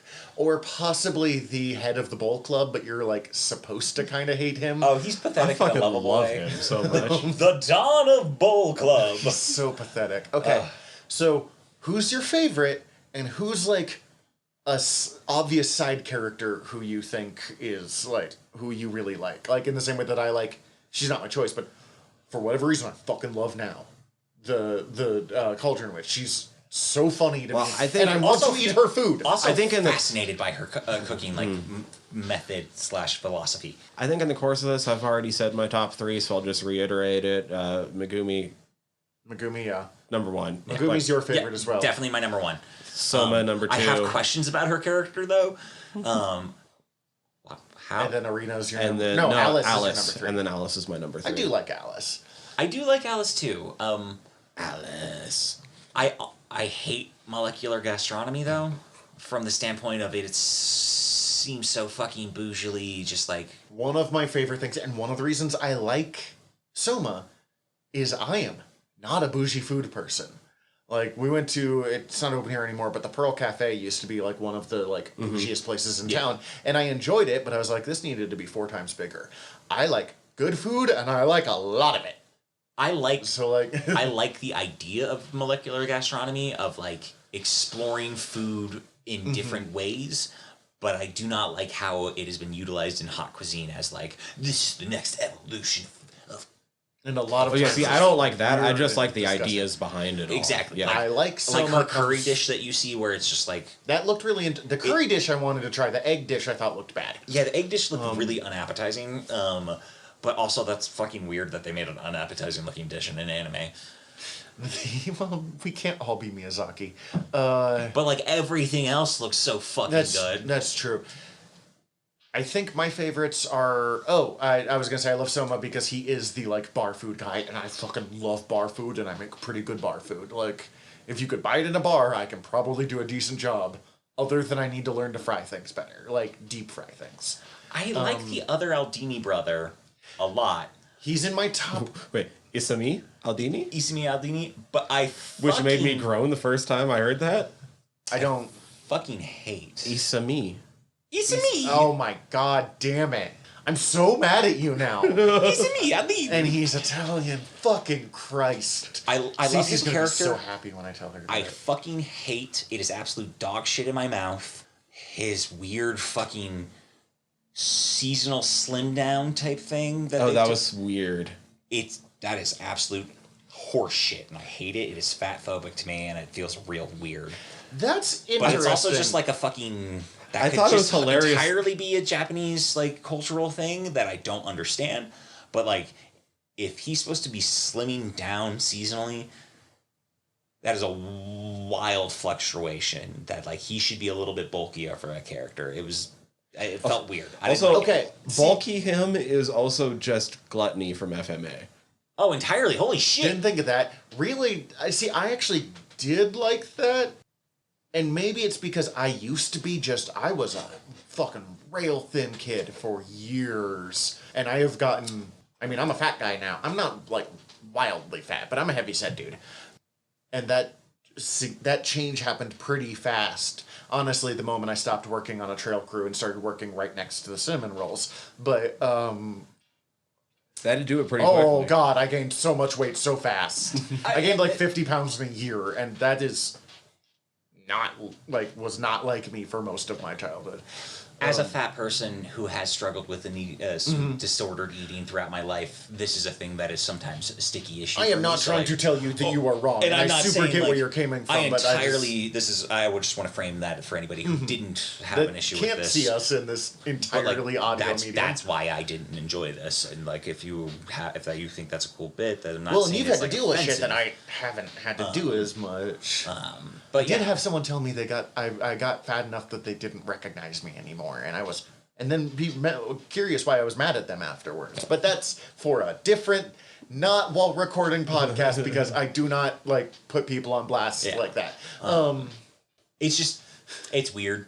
I in the last few years have lost a lot of weight due to different lifestyle changes and playing Pokemon Go. I think definitely played a factor in that. Like I fucking literally just got outside. Just less way soda. more. I know both of us stopped drinking as much soda and helped. Same.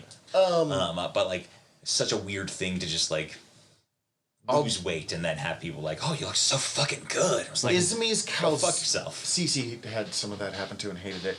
Izami's calzone looked better to me than the pasta whatever that his brother made. Yeah, well, I was going to ask, like, what dishes from the show did you guys want to try? Because that's probably in my top 3 was the calzone. The calzone for sure, especially from the standpoint of like seeing a tomato curry that broken down. And I was gonna say I fucking love Meat. For whatever reason, she's one of my favorite characters in the show. Oh yeah, Meat's definitely on my top 3. I love Meat. I especially love that when she's just like her slow realization that she actually like likes Soma, and she's just like the bit that like fucking got me in stitches every time of just like, there's only one person who's allowed to call me Meat. Oh wait, oh god damn it! I knew who you guys were talking about, but that is not. They do not translate it into meat on the sub. Oh, they it's Mito. Yeah, Akumi Mito, but his nickname for her is Meat. Yeah, I can't remember. I don't remember why. I can't remember exactly what it says. She's the meat master. In the manga, it is something else too that translates to meat. But I haven't read the intros in long enough. Food that I want to try. The apple risotto made me a better cook. And Roar warned me about this. That the apple risotto is the dish that I want to make the most. That's the I've one I almost still done it want a to couple make. of times. I want to make that so fucking bad. That is a full-on thing about this show, is that I've learned so much. My cooking has gotten drastically better on every rewatch of this series. Just starting to use apple in other foods, and because I make a hash that's like sometimes sweet potato depending on my mood, and usually like bell peppers and hamburger and onion and cheese over the top, or sometimes sausage, varying. And I started swapping out the meat for breakfast sausage and the store we all work at makes a really good breakfast sausage, so easy access. And I started putting apple in it to give it like a sweet flavor to go with it. And Jesus fuck, it's a good, like, admittedly heavy, but good breakfast. Yeah, No, I want to make it. I think, yeah. Weirdly, I've also been using apple a little bit more myself. Just like a month ago, I made pizza with apple, bacon, and pesto sauce. That does sound good. Ooh, fuck me, that sounds delicious. See, I've never people thought of putting have apple the- on pizza. People have the pineapple on pizza debate, but really the true answer is most like delivery pizzas use such shitty pineapple that it ruins the flavor anyways, but like If you get good pineapple, it can be really, but it generally needs to be like a kind of bougie pizza to like work. And like one of my favorite sandwiches to make, I use apple butter. So I go fry some chicken, sharp cheddar, apple butter. There you go. As much as I made fun of the Spice Guy, whose name again has disappeared, I give up. He's Spice Guy. Akaiba. Yeah. Which yeah, His his talk- non-curry thing looked that you like break in. Oh, yeah. And I just love naan is part of it, but it looked incredible. fucking. I've made Soma's steak champoline. Oh, I wanted to try that. Champoline steak. How did rice that bowl turn thing. out? It was fucking delicious. Because I was man. very curious about that, because I was like, that's within my skills to make. It's so easy, and it was good. And I like. There's a couple things that I've made here, but fucking Akaiba's whole little demonstration on curry and spices fucking revolutionized my understanding of spice. I am still not very good at spices. I am not. I've gotten better, but I have just the fucking. I have a grasp on it now because of this. The smoked dish was the one I wanted to try the most out of all of them. Where everything was smoked. The smoked eggs didn't June's look good dish. to me, but it's I don't know, the eggs. I'm really picky about eggs, so that's part of it, but the rest looked incredible to me. What's his name? The glasses kid. They always play his that room. all white pasta looked incredible. It looked like it was either going to be really good or really bad, and I couldn't figure out which. That one. looks like that looked like an Uptown shutdown for me. I'm and that not- like I'm gonna just eat it. Like it's a fucking mashed potato cream sauce. I'm not over sold udons on with mashed potatoes on udon noodles, but I guess it. I want to could try be. it. I want to try it so bad. Next season, the stew that Soma makes, the beef stew, but that's next season. That's next and season. that looks so good. I want to try everything Megami makes.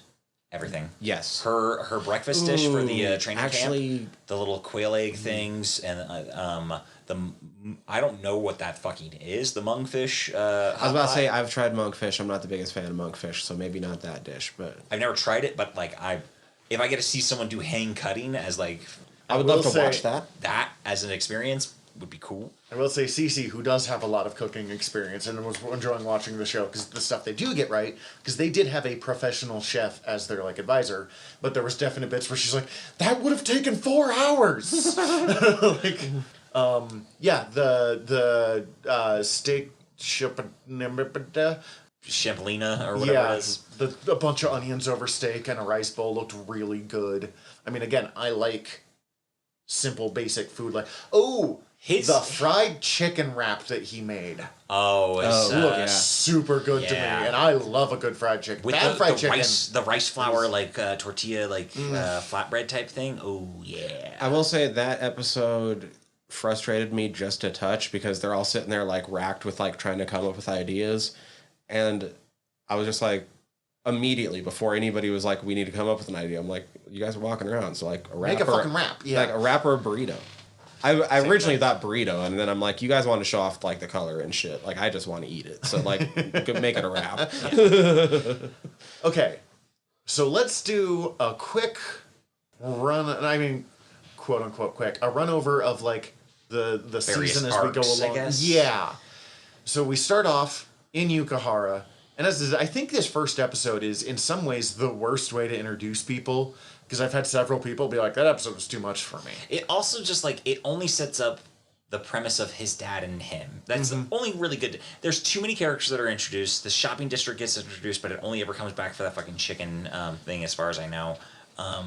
You do need to understand how important Yukahara is to him, though. Yes, like, so Yukahara's the restaurant. Yeah.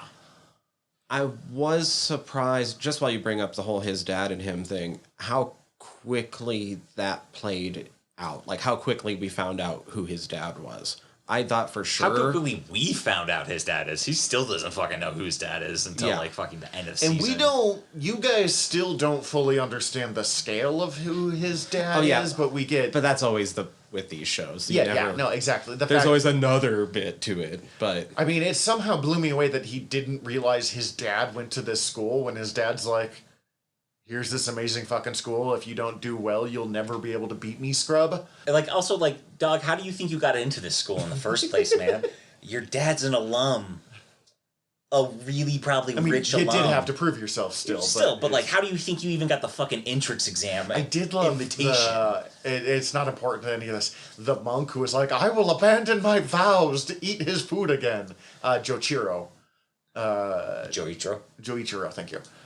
But anyways, him and his dad run this little hole-in-the-wall restaurant, exactly the kind of restaurant that I love to go to. Like, basically like a diner, like, very, kind of thing. The very like first thing we know is family they eatery. Go on... a fried they do rice cooking food competitions constantly. Yeah, constantly. This is like 400 plus. And the biggest mistake is the amount of tentacle jokes in the first episode. I also feel like they're trying to set a precedent or tone of, like, this is the goofiness that we're gonna have. I get it, but, like, the hard part of being like, you guys just got to get through this if that part's a little much for you. Because, as we said, later on, the food fantasies are full-on, detailed fantasies involving, like, a wide world building. In this first one, this was terrible. It's like tentacles grabbing me. Yeah. Or like, oh, the honey, and it's just a naked woman with honey poured all over her, and like an eruption of light between her legs. Like, just straight up, she gooshed. Yeah. Also, I'm sorry, if you guys have not realized yet that we're going to talk about super horny shit, I got nothing for you. Way hornier than we usually go on this show. Look, it gets more detailed, but those splooshes happen all the fucking time. Yeah. I will say credit to them show. On these, while the impossibly hot buxom woman is always like the main focus of the like goosh fantasy, they do not hesitate at all to have people who usually would not be in the like fan service fantasy moment. The big fat guy or the old man will totally get the fan servicey stuff too. Oh, like, yeah. There's in the Now scene, in the Now's cooking, where it's like basically like being trapped in a BDSM dungeon. Sure, she gets the whole thing, but the old man chef is wearing like even less than she is. He's just not like the main focus of the page. And I don't... if you don't like fan service, this show's not going to be for you. But it is interesting to me, and I know Cece definitely brought it up, that the fan service bothered her less because anyone and everyone will get fan serviced in this show. And like in one of the endings, everyone's naked. We only see Soma's butt of it, though. Oh, yeah. Like, the only one where we see straight on butt is Soma. I love the sexy I will say, though... Like, sorry, I need to get that out there. They will make the old man wearing even less in the background of, like, the detailed, like, BDSM scene and shit, but if you're female, they're more likely going to find some way to sexy you up first. Oh, Fumio, they made young first. Automatically. Yes. It is way more. It is a very male gaze show. I thought it was interesting that several people mentioned it to me, that like that made them more comfortable with it, that you still see from the very first episode, everybody's going to be having it. They're just going to be focusing on the big-titted one. I feel like in the Megami food war she does with the former one seat during the training camp. Oh, God, he's a pain in the ass. He might be my worst favorite. He's so very insufferable. Oh, actually, yeah, no, he's my new least favorite. I don't know how I didn't think of him. The tarim does not look that interesting, like, to me. Like, the I food like that they make. It concept. just I would want to eat it, but I wouldn't ever want to buy that, if that makes sense. Fair. But like, the judging on that, it's like fucking Gin Sotoma, and like two other dudes at least, but it's a pretty evenly mixed panel of judges, and they do a weird not weird, very fucking interesting and cool. The Sailor Moon transformation. Oh, that was so good. For like the cabbage one, yeah. Yeah, that was I feel like the episodes where they started definitely where I was starting to notice more of the like reactions become less generalized. It's in the Hell Camp bit where they really start, and it's actually I have a point that as we go through that cover through that will kind of tie into that. Yeah. Well, I mean, it starts getting more complicated episode 2 because episode 2 is God Tongue, and her shit is always off the wall. But I think, yes, that's true. I think this is also supposed to represent the general journey that you as a viewer / Soma as a cook chef is going through and developing the flavor. So like as he's getting better, the details are getting more interesting and wild. Less blunt and direct and just... And the shift where that happens is also when he stops just making Yukihira menu items and starts making his own items. Fuck, that's good. Which I noticed this time. I hadn't noticed it the previous time I watched this. I didn't notice it, but I noticed it, if you know. Because it's in Hell Camp where he stops making Yukihira item number 7 every time. Or I guess in the first Food War, but where he makes the Chapelain bowl. But like when that happens is when it starts getting much more detailed fantasies. I will say the thing he makes in the first one, which is the fake meat roast, did look pretty good. I think it would be some bullshit, but it did look very tasty. I actually want to try to make that just to see if I can make myself like eating mushroom in any way. Cece doesn't like mushroom either, so I get that. Mushrooms are great. I love mushrooms. I love mushrooms. I don't like olives, though, so, we all have our own things. Oh, yeah. I'm actually an extremely picky eater. Oh, interesting. Yeah. So... I get it, though. They're a weird texture and flavor. First episode is almost more of a throwaway episode, and it's just, big name... We're gonna set up the two people. We're gonna set up the two most important characters for you: Soma Yukihira and his dad Joichiro. Who it's interesting how important his dad is for someone who's not here for most of the series.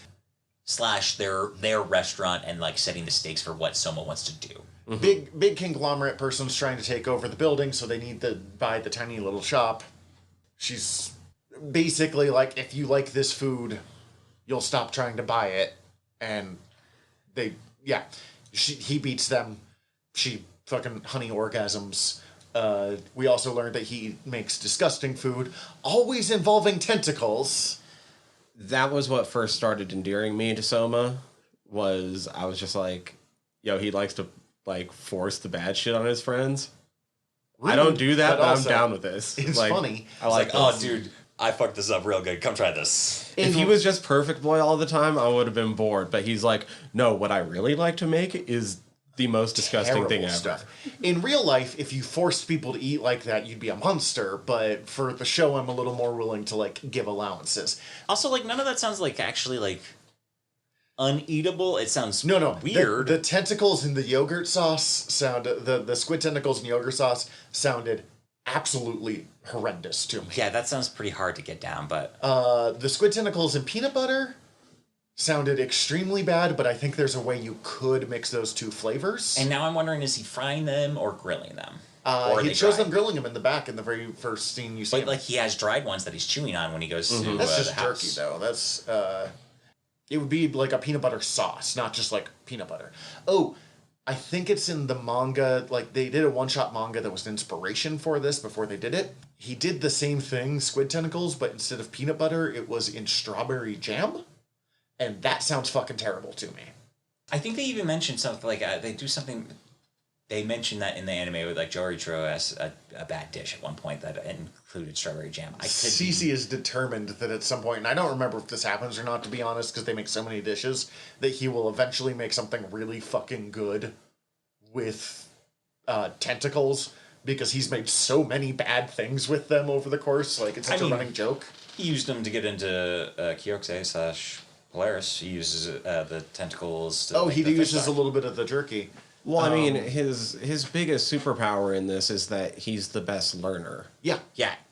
So eventually his back fucking his ace in the hole is he can pull out a fucking squid dish. I know there's never a huge moment where he's like, using squid! Like, the ultimate, like, and there should have been, because It's like theoretically though, like, but like, yeah, at some point. Ah, dude, and I don't know how it ends because I've never finished it, but I really want him to do a food battle with his dad where he pulls it out by just like gross squid dish. I just want them to have a gross food off that he has to choose to win by using one of his dad's gross dishes. I would love to see a proper, like, gross food. I mean, we see them comparing notes, but like an actual, like, food war for the worst and make people judge it. Okay, so Make fucking God tongue judge. his dad realizes that his son will never be as good as he wants to be and will never beat him if he doesn't expand his knowledge, because He's basically stagnating, and Yes. his only goal is to continue working at Yukihira. and to beat his dad, and he can't just do both. So he gets To do that, he has to go beat other people first, and he has to learn to cook. So he gets sent, and he meets Erina Nakari, who is the daughter of Dean Asami? No, Dean Nakari, the crazy old Dumbledore man. Granddaughter? Granddaughter, thank you. The I don't know if it's founder of Kyotse, but the dean, the head of Kyotse. Yeah, I don't know if he's the founder. I can't remember. They're like the 93rd class, so he's probably not the founder, but their family runs the most elite cooking academy in the world. Like, cooks from all around the world, every class of culinary cuisine. There's like different clubs to feature every certain kind of cooking. And Arena has the God tongue, which is kind of the food equivalent of having perfect pitch. Like, you can always tell when something is off, but it's made her a she-bitch. Yeah, as a result. She has the perfect taste, and people are willing to pay through the fucking nose to get her to taste her dishes. But, like, she will not be polite about it. Yeah, there is no in-between if it is bad, or If there's like, if it's... anything wrong with it, you're going to know. Just because I never get a chance to throw this little bit of knowledge out, but interesting thing about perfect pitch, people who have it always lose it. Interesting. It's something that eventually deteriorates with age and is apparently really bad. And They will all then of the be- people I knew in high school choir with perfect pitch were giant douchebags about it. But, This is a hole in my frame of knowledge. What exactly does perfect pitch mean? Like, I know vaguely what it means, but it's I kind don't... of like Aaron Knocker. You can always tell when something is a little off pitch while singing, and a lot of times they're pretty good at hitting the proper pitch because they can hear and be like, "That's not right." Yeah, and it because they can always tell when it's perfectly in place or not. It takes very little schooling to be like, so that's an A, and they're like, cool. Now I know what that sounds like from here on out. So once they learn even basic music theory, Okay. you can kind It's of a use real that step up. to take It's- off. Like, I mean, the God Tongue is the shonen cooking version of it, but it's the same idea. Got Like, it. I can tell there's, oh, that person in the choir got that pitch wrong, and so suddenly the whole choir sounds a little off. Music and songwriting and stuff like that has never been my forte. So I did choir for like almost 10 years. I did choir. I faked my way through a year of band. Oh, I was super into choir too, but that's not here nor there. I haven't really sung in like 15 years. I sing every day though. Well, yeah, but I mean, like, I did the after school choir. I was like devoted to it for a while. Yeah, I'm As devoted opposed to to, like, singing to my cat though. Well, yeah, but like singing to my cat versus singing to an audience. 12, Shut up, Stephen. 12 years and an invitation only choir in college. Yeah, same. I mean, not that. It's the same reason I stopped doing drama. I hate auditioning. Wow, I know a lot of choir people. My partner's a Yeah, choir. I was Yep. in choir with your partner. Yeah. I think both of you were probably. I was not, but I knew your partner back during the choir days. Yeah. So Yeah. my She's sister was like in choir. exactly between where Tyler brother and was I a were in band high geek. school. But back to the show. He initially gets he is the only entrance exam. yes, and he is the only person willing to try when Arena Nakari is revealed to be the person judging the exam. She drops like some bullshit of like, yeah, if you don't pass, you don't get to try again. Ever you Ever fail forever. you- It automatically shows my problems with this school. He Which, like, he okay. makes his way through the first half of the season simply by not being starstruck. Yeah, he's not afraid, and that's one of the things. It's not even he's not afraid. He's completely ignorant as to who these people who are. the that fuck are you too. guys? Yes. You guys actually cook? I haven't seen any of you cook, so I'm just gonna be here. I'm gonna go cook something. He does successfully make her like his food, even though everything he does is like theoretically should be wrong according to like traditional cuisine, which is what she's the fucking master of, because she's never had to try before. I do want to try that transforming furikake.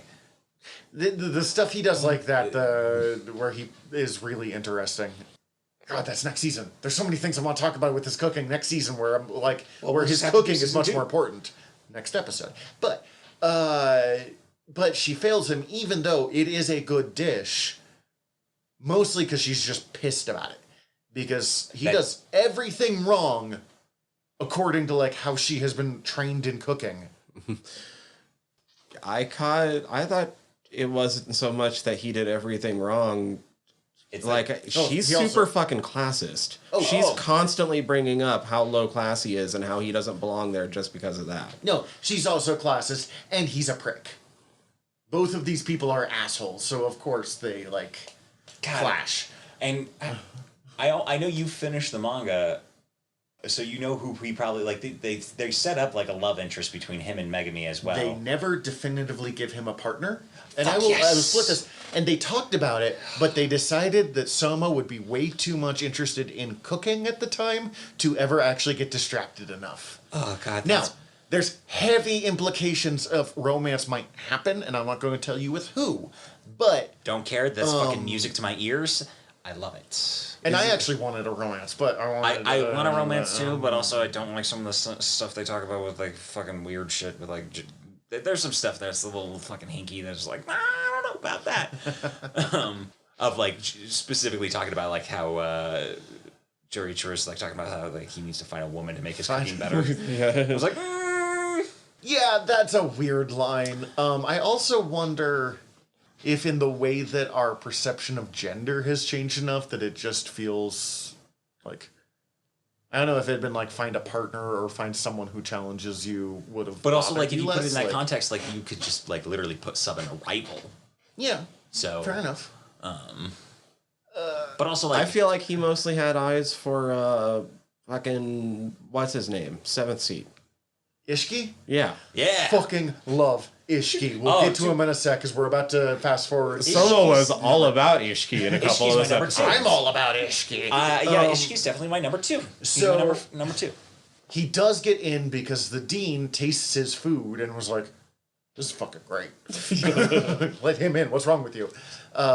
He gets in. He immediately pisses off the entire school because he's the only transfer student let in. Everyone else went to middle school here and then continued through. He transferred in at high school, which is much more of a Japanese thing than an American thing, where middle school and high school tend to be different schools, while this one is sometimes much more all the way through.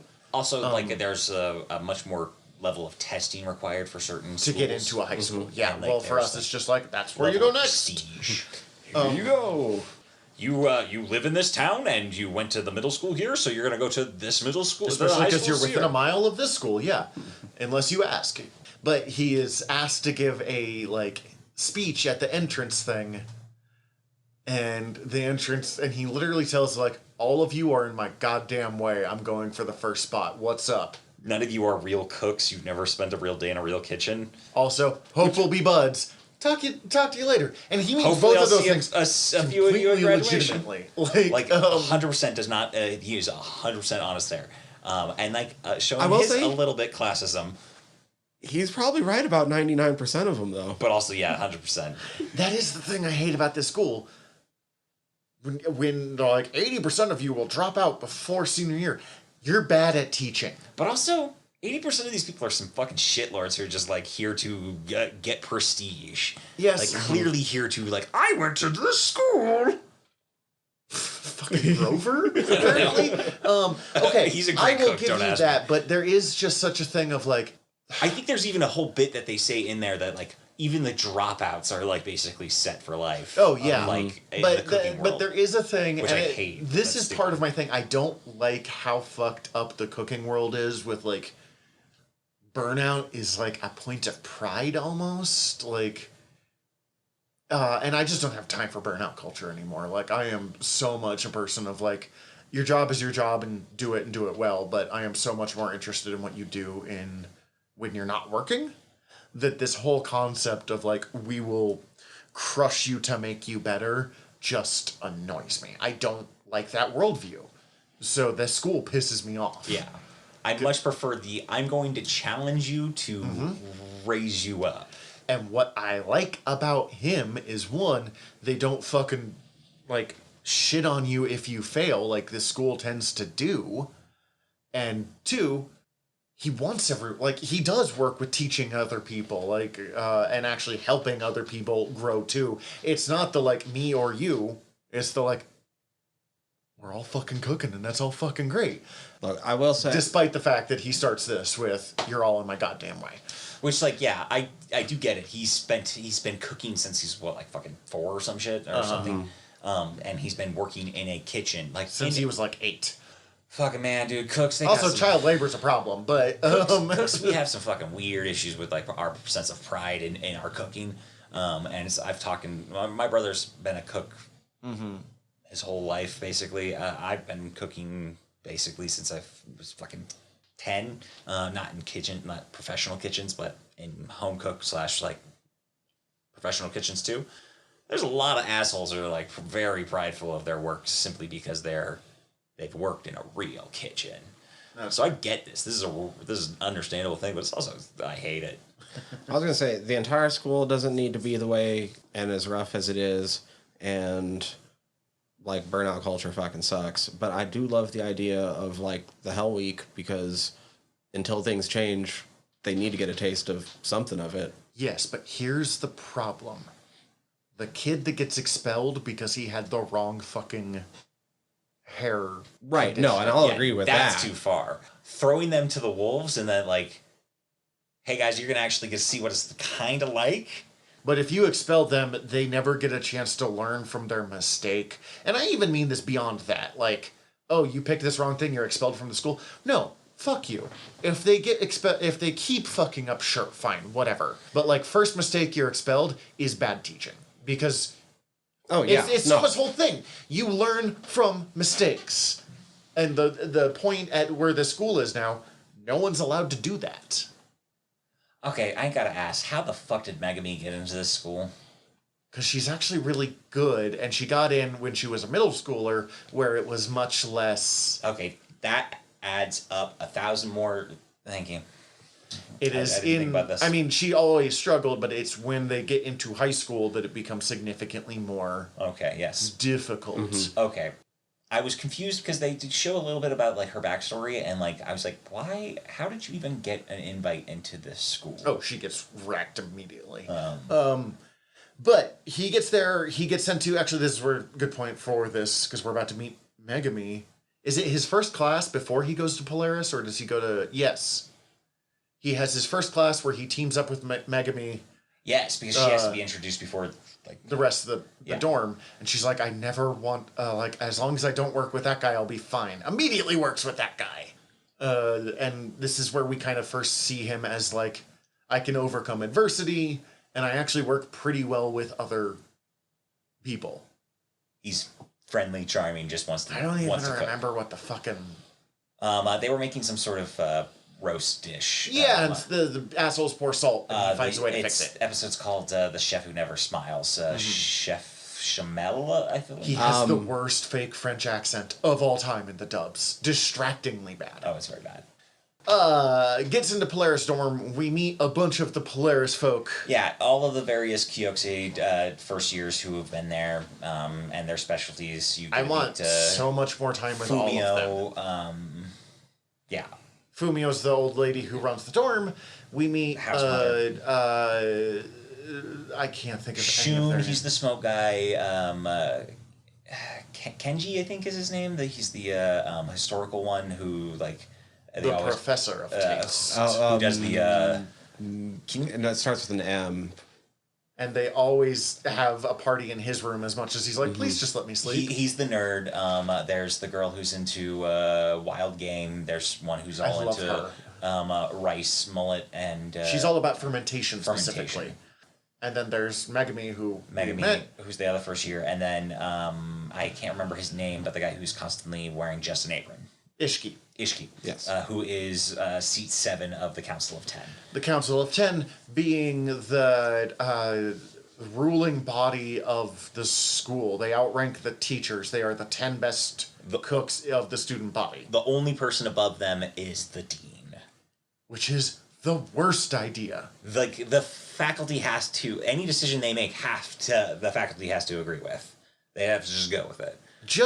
It doesn't matter how good a cook's there. In general, it's a bad idea. I'm going to say For a cooking anime, it's really good. I'm going to say in a world where one of your students from the age of 5 has already been relied on by the top chefs around the world, it kind of makes sense. It does make sense in that regard. It also fits in an anime world, but it is one of those things that I'm just like, oh, Jesus Christ. Oh, yeah, no, it's otherwise a terrible idea. I don't actually mind the idea of a student body council that has actual power to do things for the school. Yes, but not unlimited power. Not unlimited power. Don't get me that. Let's not go that far. But where they can actually do shit good for their school, that'd be Although nice. I do get the sense that this might be partially just a Japanese thing, too. And again, most of my knowledge of Japan comes from an anime, so it's not actual knowledge of Japan. Yeah, but it does seem like the student council has more power than any American student council, where it's like, yeah, that's cute, shut up and sit down. I don't know. Watching American television, it seems like student council has had more power than student councils ever Student had. council has no power whatsoever. Literally, the only thing I remember about it is one of my friends dressed as Jesus and threw condoms at people because it was 2003 and we were edgelords. To try to get people to vote for him, and instead he got banned from ever running for student council again. That tracks. Yeah. He gets into the dorm. The dorm are all really cool. They get sent to Hell Week, which is like he gets actually introduced into like the concept of food wars before that. Oh, right. Meet Nikumi. Basically he finds out about the various clubs on campus and goes to check out Rice Bowl Club. And fucking rice bowls are great. Aaron Anakari's underling meat at the time is basically trying to knock out the Bowl Club to take over the space. And the Bowl Club is having problems because the dean of the bowl, Don of the Bowl. Like, there's nobody left. He's a dipshit. There's one member, and everybody else is left. So Soma shows up, talks shit, is like, hey, no, I'll fight you in a food war. And it's, I think, the first time that they really do a, like, full-on challenging of the classism that's so prevalent in this school. Mm-hmm. I mean, at least on the scale that they do. He beats her. She starts to become his unwilling ally. She becomes his unwilling friend and has to now be a member of Bowl Club. Yeah. And immediately bolster rice bowl culture for the rest of society. Which, yeah, that's great. She has the really common, like, both her and Asami have kind of that, like, the first rival of a shonen anime that, like, at first is the Vegeta complex, I don't remember either of the names of the characters from Yu Yu Hakusho, but it happens with 2 of them.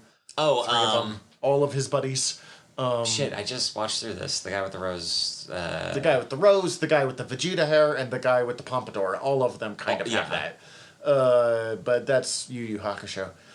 That's when they get sent to Hell Week, which is they have to go to a hotel and actually, like, full-on learn. Yeah, it's a training camp from hell. Basically, just gonna... It's mostly to teach them stuff, but it's also like used as a way to showcase them as future prospects for people. Mm-hmm. They're brought to a resort hotel and just given various tasks from new judges who are mostly encompassed from former graduates.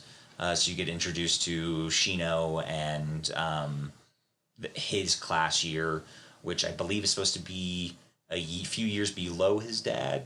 Yeah, it's somewhere in between. And which I would love to see their story. Megami gets almost expelled. And saves it. I think the important part of this one, if we're going to be real quick with going through these, is this is the first time we start to see Soma, like, fail and then recover. Because a lot of these, Soma has been like, oh, I'm going up against, like, really tough odds, like, meet me. But, you know, I'm so fucking good that I'll be fine. This is the first few places where we're going to see him be like, he's really struggling. I was not prepped for this. Yeah, he has to recover and shift. Like, in his first challenge with everybody's failing their audition, they have just, like, go out into the wilderness and find whatever, and he pulls something out of his ass out of the last minute to come up with the fried fish dish, and then his omelet dish is falling because he's not taking into account the fact that, like, a souffle is gonna fall, and if you don't have people taking your stuff. The important part is that we meet the Aldini brothers here. Oh yeah, definitely. With the Isami. With Isami being the least important one through the character, but he is very important, and Takumi being the traditional pretty boy chef. And I get this, and we kind of get the sense that he is much closer to Soma than kind of anyone else we've seen, because he's not from a fancy restaurant. He's from, like, a family restaurant and has been cooking for his whole life. And it is fancier than, like, Yukihira's is, but it's not necessarily, like... It's not, like, 5-star, high cuisine. Yes. It's fancier, but its owner isn't a graduate. Like Joichiro. Well, Joichiro didn't graduate, but not a former student. Not a like former Joichiro student, is. yeah. He comes back, we meet more with Joichiro. We get one of my favorite food battles, which is the one he does against his dad in the morning. Breakfast food. I think it's just a really well done episode. It's great. I love that Megami's just, like, completely oblivious that she's going to be a judge. You get more Ishiki, who always wants to be naked. And you get to see... I love that you started that sentence after what I said with "you get to see." It sure sounds like and then we see Ishiki's cock, but just his butt. And then you get to see Soma start to develop, like, an understanding of a more holistic approach to his. It's much more not just considering the customer's basic needs, but, like, how can I match everything you need, but how can I go a step above what you're expecting, which is, like, what his dad does, which is why his dad keeps beating him. Which is interesting, because compared to a lot of his peers at school, he already was that step above them. They were always only considering their particular specialties, where he at least was considering what the customer also wanted. Yeah. Let's find the full range of stuff from all of my experiences, while his dad's like, let's take this from, you know, a B to an A. And then we find out that they all got most of the cast, everything but the two himbos, himbo cooking bros, got accepted into the Fall Classic, which is Fall Selection, which is just... You know what? In my head, the himbos are the master of sandos. They're great sando makers. I could see that. They do fried well. I want them to be... damn, this is a reference I only know because you make it. But it's like a fucking, I want to say, like a Shakespeare Hamlet reference about, like, Rosencrantz and Guildenstern? Yeah, I want their Rosencrantz and Guildenstern. In fairness, Rosencrantz and Guildenstern Are Dead is one of the best movies of all time in such a fucked up, weird way. Mom made me turn it off. It was too weird for her. I was in high school. But yeah, I want the Cooking Bros to have that. The Rosencrantz. Oh my god, that's a good idea.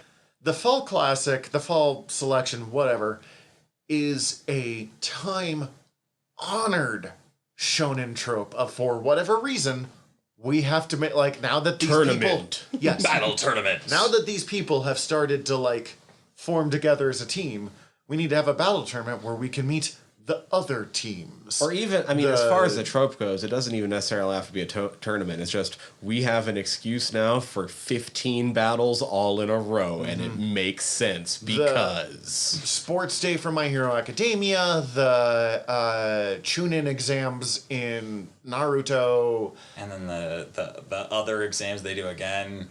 Literally any minion DBC fights, like, up against, you know, the Ginyu force, and we're like, now it's my turn, now it's them. Or just later on, more martial arts tournaments. The Hunter exam arc in Hunter x Hunter. And the first season ends with the preliminaries. The Dark Tournament in Yu Yu Hakusho. Yeah. Sorry, God, my brain just had to keep... Except Yu Yu Hakusho peaked with the Dark Tournament. I kind of stopped watching after that. Yeah, it gets not as interesting. God, the Dark Tournament was good, though. God, forget how into anime I am. But also Yu Yu Hakusho stuff. Fuck, I did Gundam. All of G Gundam. Yeah, false selection. False selection. They're given, basically, you're given the rest of the other, like, these are the other first years who are going to be in the rest of the show because they're cooking good. And it goes from 60 people invited to the fall tournament to the actual... At first, it's just you go up against a judge, they judge your scores. The 8 highest contestants, highest scoring contestants get to go into the next thing. And we end with the blonde Aldini brother, Megami, obviously Soma, Alice Nakari, Ryo Kurokaiba, Spice Boy, Secretary Girl, and Mimisaka. But I don't even know if they say that in the final one. It's just like, who's the last one makes in? And then it's the fucking Dark Horse entry. That's right. Yeah. So if you saw this character that we talk about, it is like 4 seconds. Right. And then that's with a party! Yeah. It also ends in a very frustrating place, which is why I watched the next 2 episodes. I did not realize that it ended there when we first picked this. I thought we got at least I thought it went through the fall selection. I'm not gonna lie, I thought it went all the way up to the stagiaire that they do with Shino, which is the season 2 finale, basically. Cece's gonna kill me when I put this. She's not. She's been tolerantly amused and getting more into it without admitting it. She's like, "You don't have to watch with me." I'm like, "Yeah, but I'm gonna." Yeah, and I think it only gets better. It definitively does. All of the setup was done this season, so we're a lot better prepped for it now. Yeah. Now I'm hungry too. Fuck. I got taco salad coming at home. I'm gonna put this on. Ooh, fuck yeah. Eat while watching this show. Yeah, or cook while watching this show. Or cook while watching this show. That's also fun. I've done that a couple times. That's one place where the anime beats the manga, because I've tried to... I read while cooking, and it's never a good idea, but I always do it. I was the kid that read while riding my bicycle. Jesus Christ. I should be dead. Yes. That is very dangerous. Jesus. Yep. You know what? Okay, first off, no, that was dangerous. Sorry, I was still processing that. When I was a kid, everyone was like, "Zach, what the fuck is wrong with you?" And I'm like, "What are you talking about?" Like, reading a book, both hands off my bike, just fucking barreling down the road. Like, I tried. I know that I tried. And I'm like, no, this is just a terrible... Nope, I'm not doing that. I could even do the turns. I'm going to ruin something or another. Look, I was a coward when I was a kid, but for whatever reason, I was like, this is fine. It's okay. I gotta get there, and I need to keep reading. I was good at the bicycle, and I was good at reading, and that was about it when I was a kid. But no, this has me thinking, before next time, I'm going to try to make the apple risotto. You know what? I've been wanting to do it forever. One thing the manga does have is it has recipes in them. Yeah. So I will get you a picture of the apple risotto recipe. Okay. Dope. I'll try to do it. Let's do... I want to make it too. Let's make the apple risotto. Yeah. So, next time... Nope, we need to do recommendations first. I'm going to be real fast because we're already real far into this episode. Batman, The Adventures Continue, Season 1 and Season 2 just came out. They are a comic book continuation of Batman, the Animated Series, that includes writing by Paul Dini, the guy who wrote most of Batman, the Animated Series. Bruce Timm, the artist, is not involved, but the first one was done by a guy named something Templeton, who has been doing comics in that art style. It's gorgeous. But it does fun things like, let's do the Court of Owls in that world. Let's do the Red Hood in that world. And it's not exactly as everything was, because it's so devoted to, like, fitting in that world. Mm-hmm. Let's do Azrael and the Asbat. But it's all of that, like, heavier, darker stuff that they couldn't do in the show. For sure, that was willing to go pretty dark. It's just really well done all-ages Batman comics, and we don't get enough all-ages Batman. I know you were referencing Azrael because you said Azrael and then Asbat, but saying Asbat reminded me. I know we don't do news anymore, but fuck yes, we're getting an Aztec Batman movie on HBO I was going to Max. ask if you had seen that. Yeah. I'm assuming animated? Yes. I've seen a picture. It is full on. It looks good. I mean, there's one single still image of Batman's head, but it was enough for me to be like, I need to show this to Tyler, and then we need to watch it. I'm so excited. Oh, we'll do an episode when it comes out. My recommendation is the only other non-reality show to make me hungrier than this show. Great British Bake Off. I said non-reality. Oh, sorry. So I'm going to recommend NBC's Hannibal. Oh, yeah. That's some real good food porn. Couldn't do it. The food part was really good. The food porn is top-notch. It is the most fucked up romance you will ever watch. It is, by the way, as that series goes on, it is a romance. It also did not help that the first time we watched it, Yui had me try a dab rig for the first time in my life. And as we've discussed, I'm not a big stone. Like, I used to smoke a lot of weed, but like not But also that's like a hardcore. And a dab rig is like, and here's my blowtorch moment. Mm-hmm. And I can't. That was the time when I went, I can't smoke at the level of professionals. No, dude, I'm a fucking pothead as all get out.